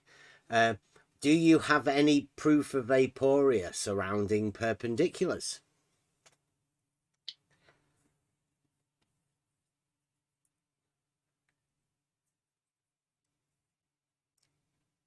Did I say I can't remember reading it, Blue? Never mind, Blue. Calm down. You'll be all right. Don't worry about it. I'll read it again. I said to Beddy, do you have any proof of aporia surrounding perpendiculars? Because this proof that Beddy's done for perpendicular, it works for horizontal and vertical. I'll do it again just for Blue, because Blue didn't seem to remember me reading it out earlier. I'll say it again, but I'll change it a little bit. Vertical is perpendicular to horizontal. 2 lines, e.g. vertical, perpendicular to the same line, i.e. horizontal, are parallel to each other. Therefore, logically, all lines of vertical are parallel to each other. Do you agree? I think you do, because you have used this line of reasoning many times. Currently, because parallel lines by definition do not meet, lines of vertical do not converge. Do you agree? See, it works like that just as much. Blue, what I do you agree. think about it? Yeah. On that, I can surely agree, because it is proven. Bedy's proof. Bedy's proof of perpendicular. Yep. It also works. We could do it again. Put plumb and level in there as well. It's similar sort of thing. So you say thanks to Bedy, because this is why I asked, do you have a proof of aporia surrounding perpendiculars? Because some people may say that's just a perpendicular proof, but others may say that's an aporia inducing proof from Bedy. Yet time will tell with that how these proofs of Bedy's will come out. I would say that he brought aporia proof to Blue Marble Science at his last presentation, but I don't think that Blue Marble Science is able to resolve this paradox, because they maybe still don't see this paradox over there in his presentation. But let time tell them. Maybe they could resolve in time. I don't know. I am waiting. You could take a theodolite, set it up properly, and cite to a plumb bob string. That'd tell you all you need to know. Yeah. We could do it all the other way around, right, as well, to prove that horizontals are parallel. Yeah. Yeah. It's like that's the beauty of it. Yeah. Plumb bobs, you could use that Bedy's proof of perpendiculars to prove that all plumb bobs are parallel. Or all levels are parallel. It's great, Blue. We asked Bedy, I think I asked him in here, whether he'd worked it with you, whether he'd asked you about it. Yeah, but Blue's asking me what I believe. It doesn't really matter. This is logic, Blue. It doesn't matter what anybody believes. It's just the fact that Bedy's wrote this logic out. It's there for everybody to have access to. What everybody believes or not, or whether it's aporia inducing for you or whether it's not. It doesn't really matter. I thank Bedy for bringing it. See where this goes.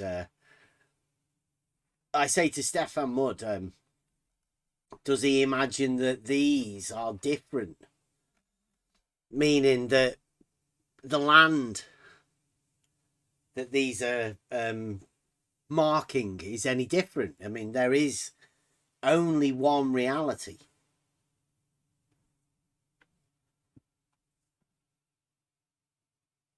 Okay, I have to drop. Good night. Okay. Thank you very much.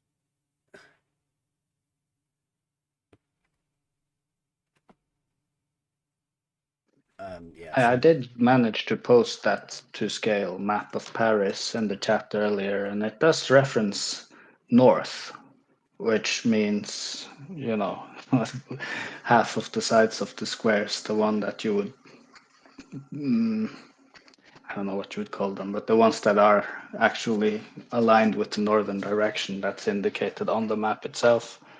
All of those lines on the map in my picture, they are all parallel. Yeah. Yeah. You've got a grid reference and they're all supposedly north. Mm-hmm. Perpendicular to each other, yeah. Parallel, yeah.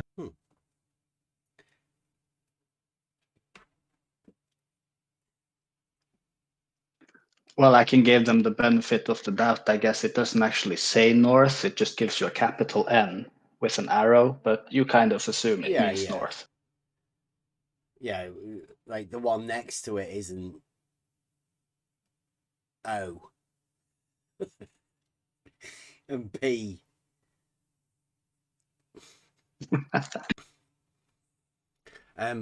Eddie said, Beddy, yeah.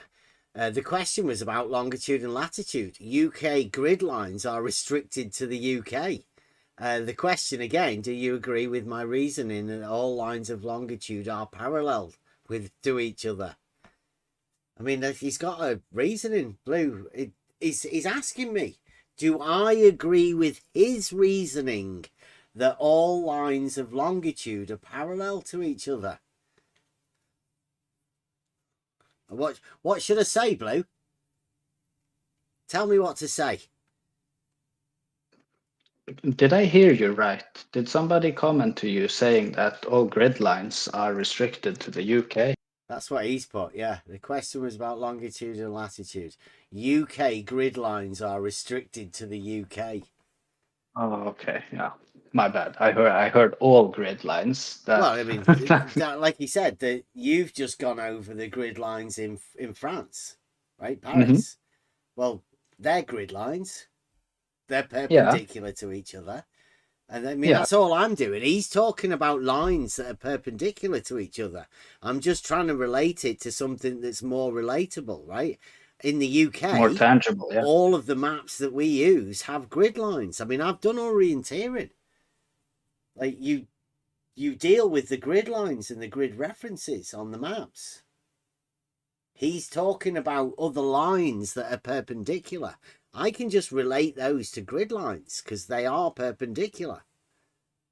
I mean, that's all I hear, very mathematically, right? I hear perpendicular when I hear him talking about it. So they're just lines that are perpendicular.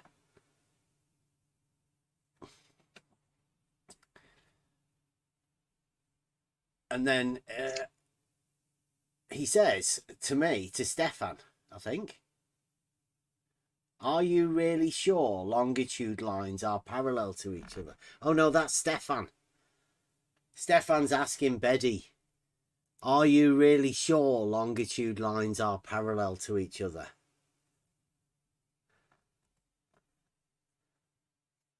He says, well, it appears to follow from Euclid's logic. Is that Euclid's logic? I thought that was Beddy's logic. Definitely not Euclid's logic. And it was Beddy that wrote it, right? Is he trying to pass it off as Euclid, like he did with fucking Aristotle? Proof of aporia. Blue, have you got a rogue?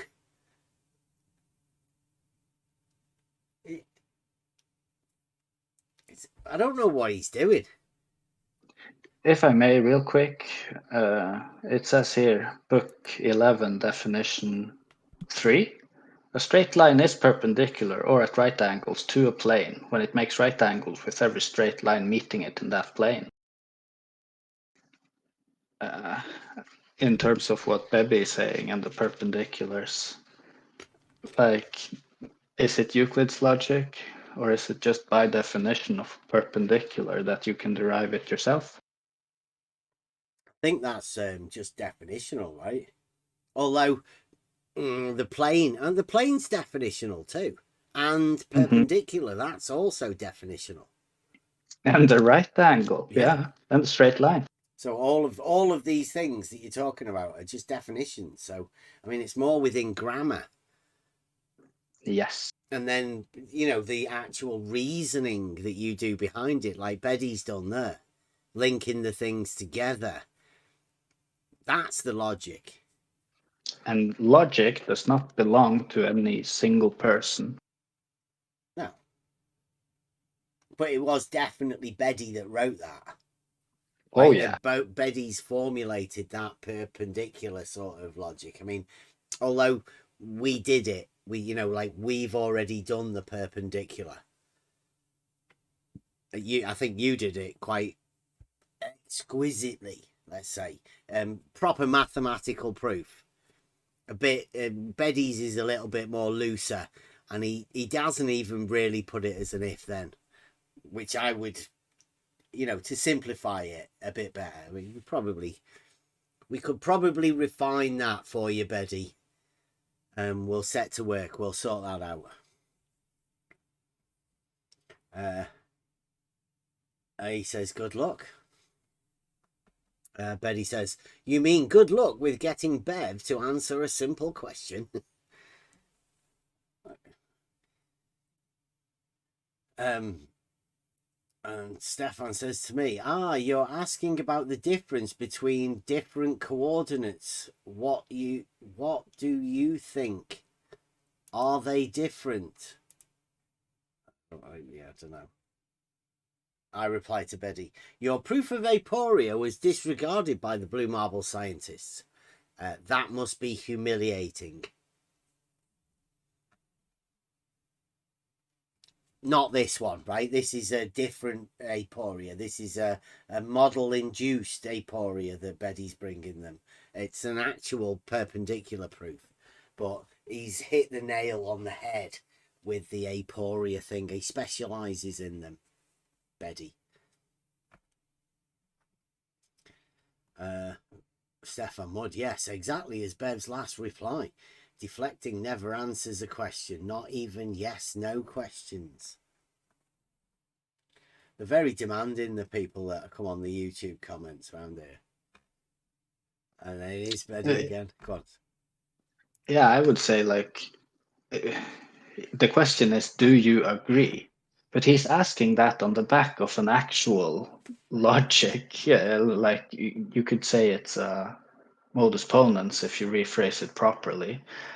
He's asking, do you agree with a modus ponens? And you answering that is pretty ridiculous on the face of it, I would say. And on the other hand, it would rob everybody reading the comments from thinking for themselves as well. So yeah, I don't want to. I like it. The questions to everyone, right? If he's done some logic, he's not directed it to me. It should be everybody should be able to have this. It brings the question about check your if, right? Are they? I bet most people have never even asked themselves, are they perpendicular or not? What's everybody else say? What do the experts say? And here he goes again. I'll do this one with the plumb and level. So I'll change it up again, Betty. You don't want particular lines having the thing. This is Betty's proof of perpendicular with a shouty bit at the end. He says, let's spell this out. Level is perpendicular to plumb. Two lines, e.g. of level, perpendicular to the same line, e.g. plumb, are parallel to one another, each other. Therefore, logically, all lines of level are parallel to each other. Do you agree? I think you do, because you have this line of you've used this line of reasoning many times. Corollary, because the parallel lines by definition do not meet, lines of level do not converge. Please answer the question. Do you agree or not?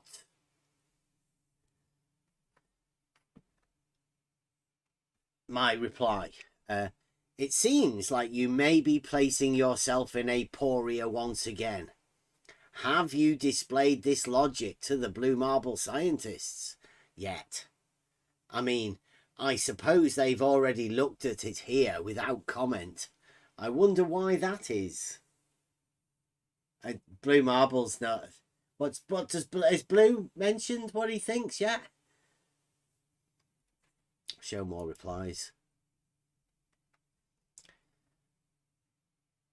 To Stefan Mudd, the only difference is in the name. The land doesn't change to fit the coordinate system. Do you imagine they're different? GCF is a system used for the surface of the Earth, while ECF is used for inside-outside space. Do you think they're the same? They just happen to have different names. What do you think? And I said to Stefan, and I'm being honest about this, Stefan, if you're listening. There's all sorts of different coordinate systems, but I say the land is the same, right? The land doesn't change. So pick a reference system and describe the land. Simple as that. So I say, yeah, you should do a video explaining the differences. We deal with advanced simplicity here, and the triangles used in triangulation are the traditional normal triangles. If you'd like to simplify where you think they're different, then go ahead. The OP was claiming that you have more than 180 degrees in triangles. Which one of your system uses those shapes that aren't 180 degrees? Anybody, I'll put this out to you as well, Blue. Advanced simplicity. Everybody knows what a triangle is. Please explain where these other triangles that aren't triangles and how they are different. And why don't you just use triangles like everybody else does? Everybody practically, even the map makers, they use triangles. So I don't know why they can't. Betty, a good way of not answering the question. Again, do you agree that lines of longitude are parallel or not? No harm in saying you don't know, although you have already said that longitude is perpendicular to latitude. And yes, the BMS have already looked at it and given me an answer. Wow. So the blue marble scientists have looked at Betty's perpendicular proof.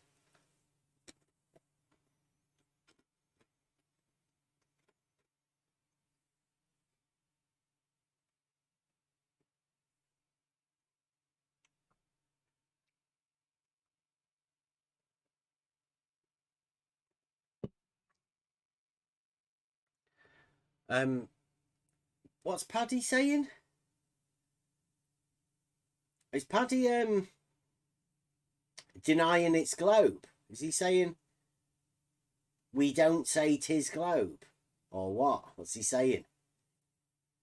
Because I'm Paddy, I'm saying triangles have 180 degrees and all horizontals are parallel. That's not saying it tis not 'tis globe, because definitely 'tis globe.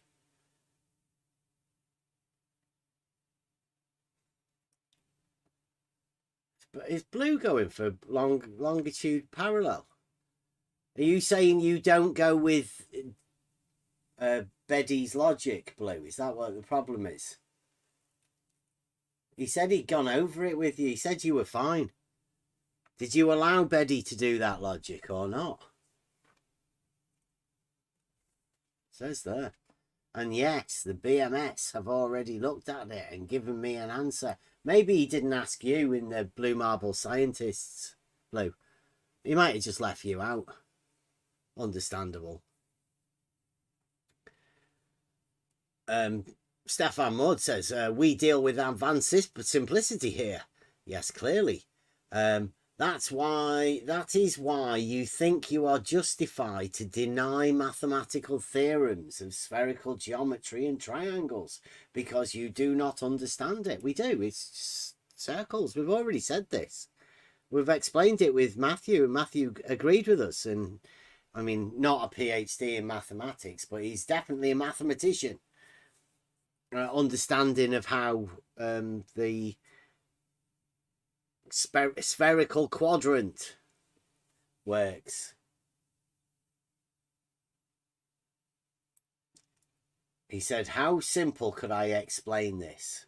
So this Stefan's going to have a go at explaining it. He says, we'll take a large ball. Take a ball. Yeah. Okay, so we've got a ball, a Euclidean ball, obviously. Draw an equatorial line on it. That's just a line around the center, let's say, the largest lines. Then draw an equilateral triangle on its surface. Did he really? You can't do that. Yeah, he does. Yeah. Then draw an equilateral triangle. He's got an extra space in between, so he obviously thought about that. What do we put? Draw and no, can't be done. He says cut it in half along the equator. Put the flat side of the top part down on a flat surface. Cut it into 4 equal pieces. Now, if you peel up the surface of one of those quarters and inspect that triangle, check the length of the sides and the angles. What a holy shit. Do you want me to? That's amazing. Let me just get there. Did you even? That needs to be going over that. Yeah, was that all? There sounded like there was more there. Yeah. No, I'll put it in the live chat. Because that's Advanced Simplicity from Stefan Mudd in the live chat of the Discord. It's when you have these comment lines and you get other people jumping into comments, you start a thread and there's multiple comments in it and it gets all messed up. I like the idea of one-on-one conversations. That's why I think we're more destined for the podcast type thing. So if anybody does want to come in and have a one-on-one conversation about any of this stuff, I mean, that's fine. But I prefer to get away from this stuff. I like the idea of the mathematics and stuff. Always learning. So I say to Betty, we both agree, yes, latitude and longitude are perpendicular. Is your proof of perpendicularity not a bit too similar to your proof of aporia for the Blue Marble scientists? Have you spoken to them and have they given either of your proofs their blessing yet? I'd love to hear their opinion on how you introduce them to the logical argument sometime. Because I really do like this. The idea of Beddy's, there seems to be this proof of aporia. He likes to do it a lot. And this particular proof is Beddy's speciality. With an extra twist. I don't think you realise how clever Beddy is, Blue. To be able to introduce aporia twice through different means. Right into the heart of the Blue Marble scientists. So good. Yeah, Betty has bravely gone where no man has ever gone before him, and he gets away with it. Yeah. Stealth.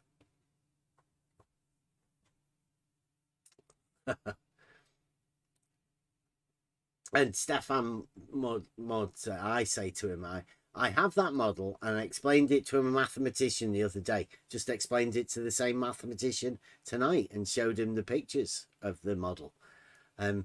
It's totally Euclidean. Thanks for confirming. Sorry, but I thought you were trying to explain triangles with more than 180 degrees. Yeah. The ball model and the quadrant picked out, or the eighth, let's say, completely Euclidean. The moment you grab a ball, you're dealing with Euclidean geometry. You're drawing lines on a ball, Euclidean. Sphere, the ball, that's Euclidean. Beddy comes back with, the question was whether lines of longitude are parallel or not. Do you understand the question? Stop with the irrelevant nonsense about Blue Marble scientists. The Blue Marble scientists are full of nonsense, aren't they? I agree, Betty.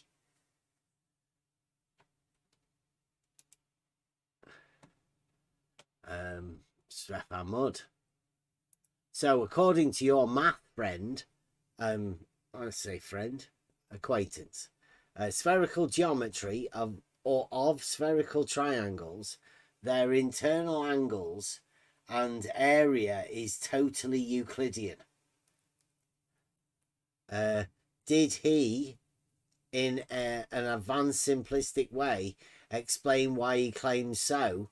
And can you show us this simplistic advanced explanation? Yeah, we've just gone over it tonight. The moment you get a ball, start drawing lines on balls. That's Euclidean. And yeah, spherical triangles, as was explained pretty much in detail tonight, is not, because he's put here, spherical geometry of spherical triangles. That's where the conflation happens, because spherical triangles are wholly Euclidean, while spherical geometry is not Euclidean, it's not that. So this is, what you call it, false equivocation? I'm not sure that would be correct, but this is definitely an error in reasoning here, placing these two together. Soul and concept, maybe. Yeah, I think it's a false equivocation around the spherical, triangle, trigonometry, geometry. Let's call it an ignorance. It's because you don't know that, right? That you can imagine loads of other things. Yeah, this is why I wanted to go into the law of identity that was seen to me was going unaddressed earlier, because that was the exact point that needed addressing that Stefan has now.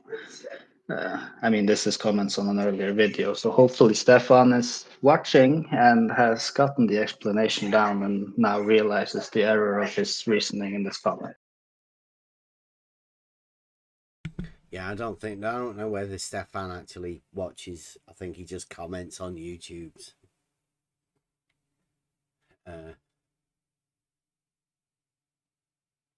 I reply to Betty.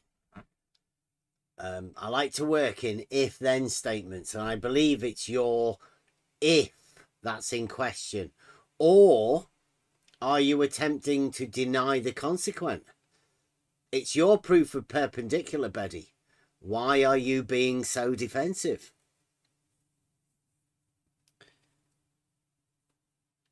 Is he wanting to turn it into a modus tollens? Or is he wanting to keep with the modus ponens? I'm confused as to why Betty has wrote this logic in the first place.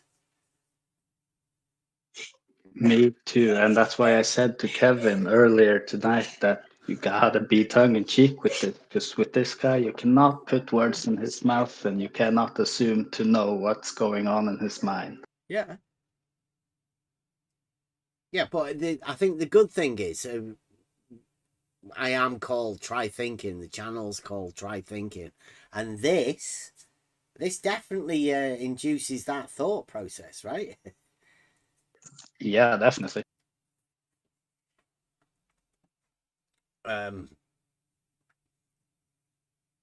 Betty says, I am simply trying to see how long you will avoid answering a simple question. The simple question is whether lines of longitude are parallel or not. Please answer and stop obfuscating.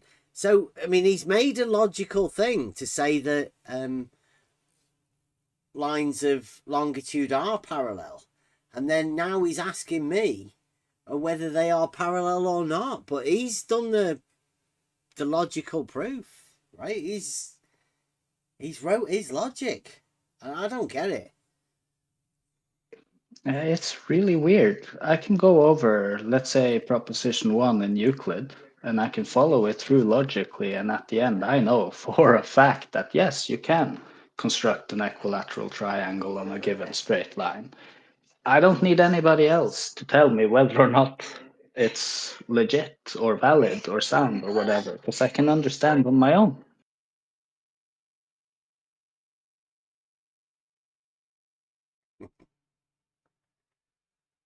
And then here's the OP. OP's come back after all of that other comments, right? So if anybody does want to go and make comments, like, can you start your own thread about something, and then we don't get it mixed up. We can keep the conversations. I mean, etiquette. Let's have some conversation going, but within the idea of the thing. He says, of course, maps are scaled down reality with a coordinate system that permanently gives the exact location of places compared to other places. The I don't know what that essence of this coordinate system is that it can be used to calculate the distance between two places. Well, you don't measure it, right? Why do you need to calculate? You just get a ruler. It's got a scale. I mean, suppose you could calculate it, right? You times it by whatever. That is an essential prerequisite for a useful coordinate system. However, I would say, yeah. So that's maps, right? Like we said, ideally, right?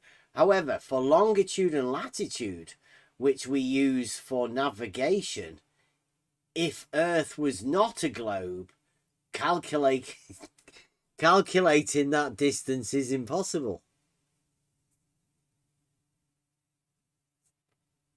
Now that's a tis globe, right? That's how you do that, right? Like, you can't put a ruler on a map and then go like 1 to 2,500 scale. So it's 10 centimeters on the map. So let's times that by 2,500, right? Yep. You can't do that if you use longitude and latitude. And if that's true, then that should be very eye-opening to some people reading, because That's a globe. It proves a globe, right? Yeah. So I'm guessing he's saying that they're not on the map, right? You cannot put that straight line on a map for longitude and latitude. I think that he's got to be saying that, right? Because you can definitely put a ruler on a map and calculate the distance. Yeah. And that can't prove tis globe, right? Can it? Definitely I mean, not. it could. I mean, it could be a classic tis globe, right? I can put a ruler on a map. Tis globe. It has to be, in right? that You sense, couldn't do it if it wasn't. Right, yeah, in that sense, of course. Or he's either saying that or the longitude and latitude aren't on maps. You can't do that on maps. One or the other. I don't know which he's trying to say. I prefer the original ruler on a map. Tis globe. That proves a globe, that. Straight lines on a map. Love it. I mean, the map I posted earlier of Paris does not have specific named latitude and longitude on it anywhere. It just has that one arrow pointing north and the grid system itself. So take that as you will. Yeah. He's got, and he comes back with it, right? Maximus Flatius says, to clarify, longitude and latitude cannot be used. Oh, is that just off the thing? I can't move it back up for you guys. Let me. There you go. Last comment on the thread. He says, longitude and latitude cannot be used or determined with triangulation. Longitude is not linear. That means it's not a straight line. It is wider at the equator and smaller both north and south of the equator. That's a line he's talking I about think being it's wider a and not different wider. scale. Yeah, yeah. I think it means the scale of the line changes at different places. I think That's very strange. Yeah. But I mean, again, there you go. That's why, if it's not linear, I mean, can it be perpendicular? There's a question now around whether longitude and latitude can be perpendicular. I mean, that's the thing to check up, right? Everybody check it up with yourself. While you're at it, make sure that north, south, east and west, make sure that they're perpendicular as well. And level and plumb, but just check that they're perpendicular, and make sure vertical and horizontal, check that they're perpendicular, because there's Beddy's perpendicular proof seems to be good at making you question whether things are or are not perpendicular. Is that what Beddy's proof's doing, right? This particular one, right? It's making you show, right, whether it's either a modus tollens or modus ponens. This is how you know whether you can either affirm the antecedent or deny the consequent. And it's up to you for which ones you want to be able to do.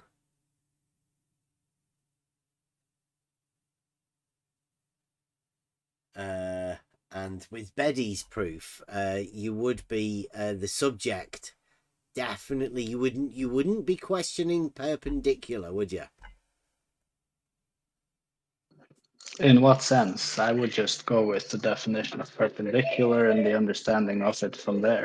Oh, I'm talking about Beddy's proof. You know, this actual, the argument that Beddy set up here. The longitude is perpendicular to latitude. Right, first off, you'd have to check that. Is that what you think? Because if that's not what you think, then you're not setting it up for... I don't know. But like, how's this working?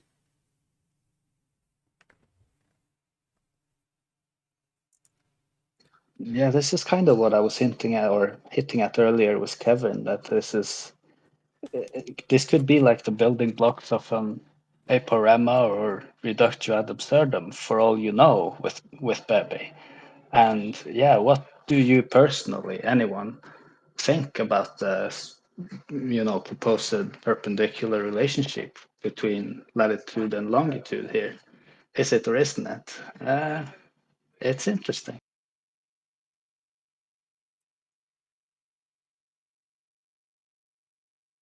It was my understanding, it still is, that longitude and latitude are perpendicular, but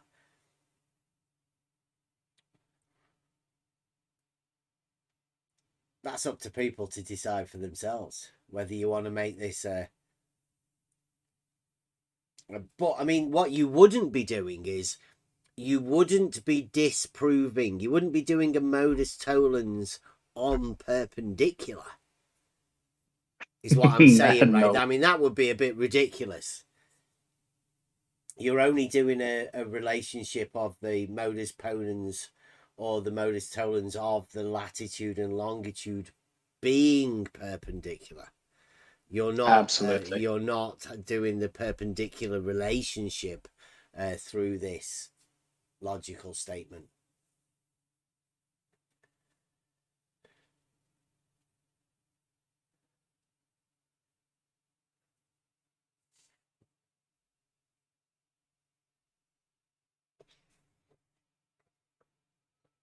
So, anybody else got any other things that anybody wants to go over? It is free for all Friday. Seems to have I quite like Beddy's logical argument. Gives us a foundation to build on.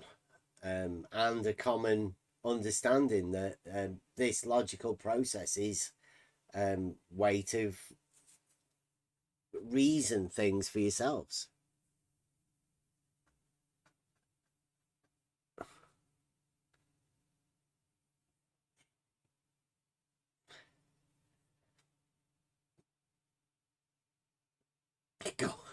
Gods is I don't even know what that is. Gods. I don't talk to people about the not that. We have what we have here is a thing called epoche, and you can just you can always go there. It's a very calm place. So it's got loads of deck chairs and cocktails. You can just chill out, not worry about shit. You can know what you know. Like I say longitude and latitude, they're just how you reference things to lights in the sky. They're just angles. They're not lines. They're just, I don't know, an idea for a conception of a not that. It doesn't really do anything. It doesn't tell you much at all. You've got the grid lines, you've got northings and eastings. You've got north, south, east and west. I don't know why you need much else.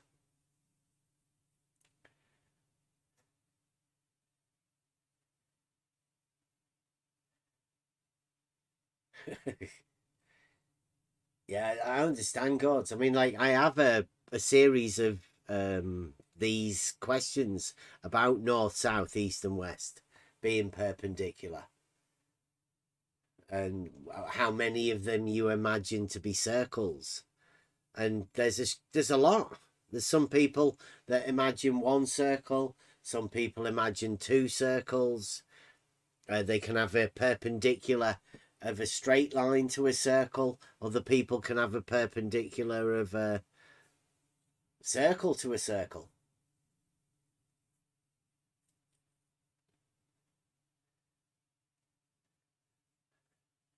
Yeah, we've all heard all of that Pac-Man stuff. There's no need for anybody to do that. That's the idea of you bringing that up. Yeah. Nobody has. That's why you should come. Come and meet us in Aporia. Or go with Betty. Betty and Blue Marble Scientists. We have epoche. There's no need for Aporia.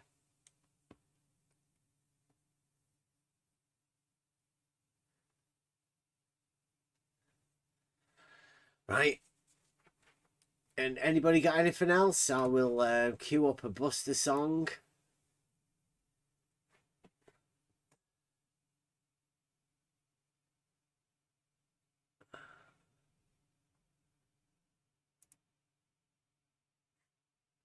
Anybody want to have a chat about the angle?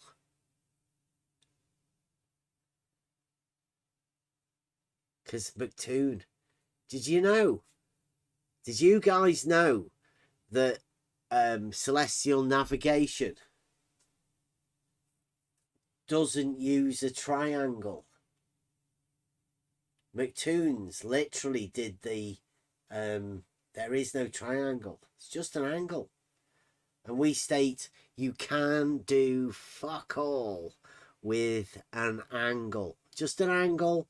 You've got nothing else. Well, McToon's only has that angle.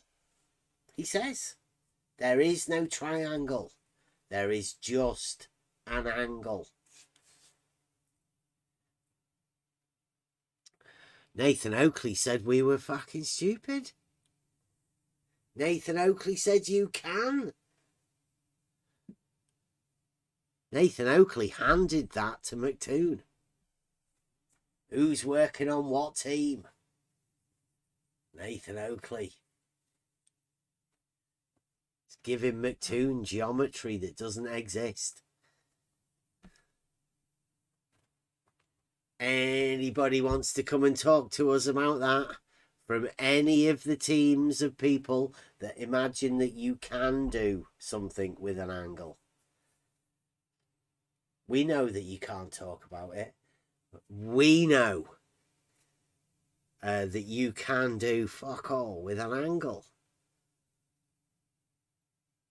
And we know that you guys can't talk about it. As far as I'm concerned, we here on the level are the only people that can talk about reality with this geometric understanding. Everybody else is living in imaginometry. Triangles with more than 180 degrees and angles that can be predicting things without the need of a triangle. Fantasy.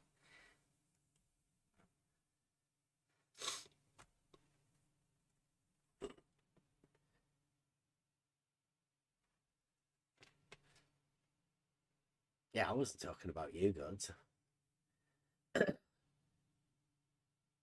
Nobody's on a team. I'm not really bothered about that. I was talking about the conversation that occurred yesterday with Jaren and McToon. They're definitely very friendly people. I'll have a chat with either of them, any of them, if we can, about this stuff. And I'd love to have a conversation with QE or Nathan Oakley or 10th Man about the angle and see how that relates to the non-triangle using people. I think Nathan Oakley might have got confused about us when we said it about the sextant. He might have been thinking that we were talking about the sextant. Well, we were, because you can't make a triangle from an angle.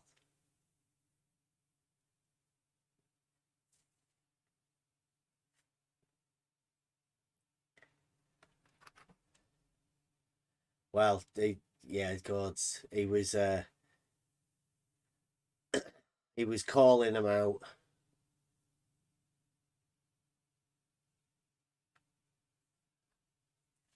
I don't know who's on what team or whatever anybody's imagining. The conversation is there to be had, though, from anyone that wants to come and have a chat.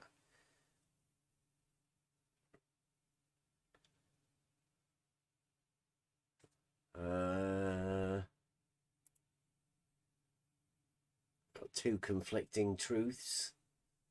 Bust the song. It's pretty poignant, I think. Betty's aporia.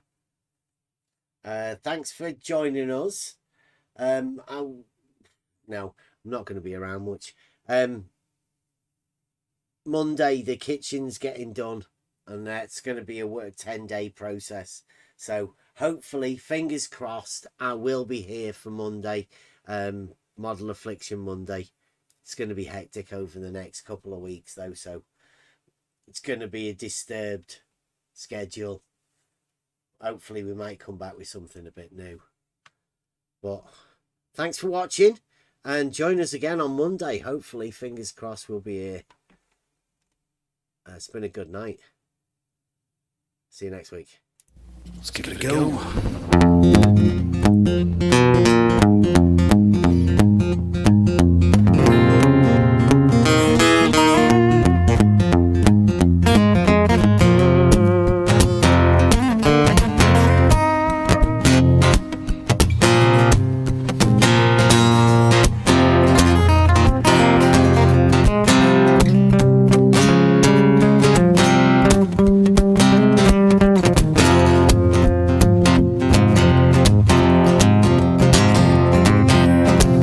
Everybody's got a path to choose.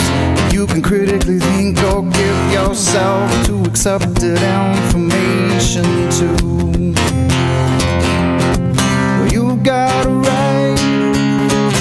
Everybody's got their own way to go.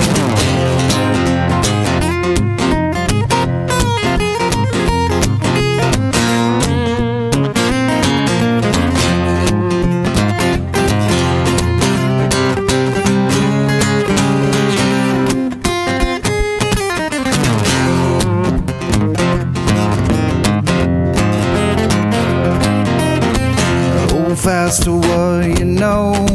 Don't let their opinions throw you off. You got to stay the course you're on. You got it right. Everybody's got their own way to go.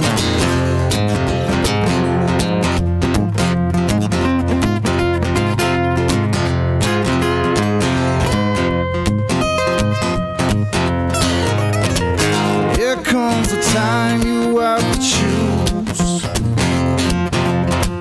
You can't hold two conflicting truths. Eliminate the wrong path to take. You'll find the answers that you need.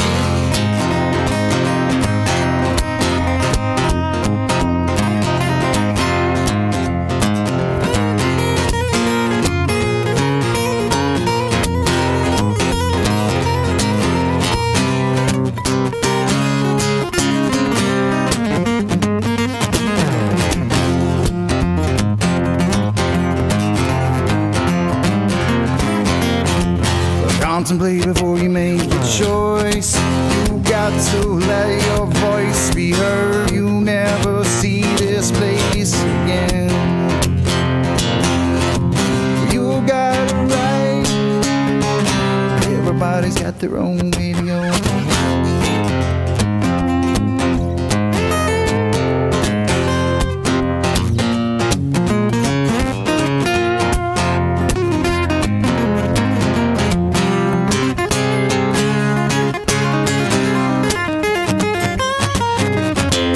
There comes a time you have to choose. You can't hold two conflicting truths.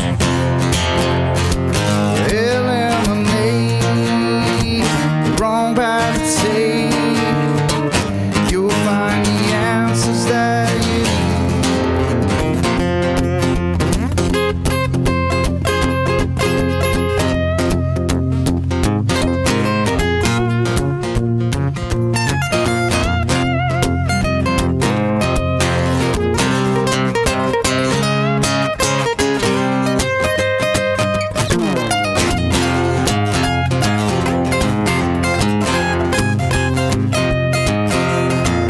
Try not to enable their thoughts. They got enough problem with this bridge to cross. No matter what I say, they're doomed.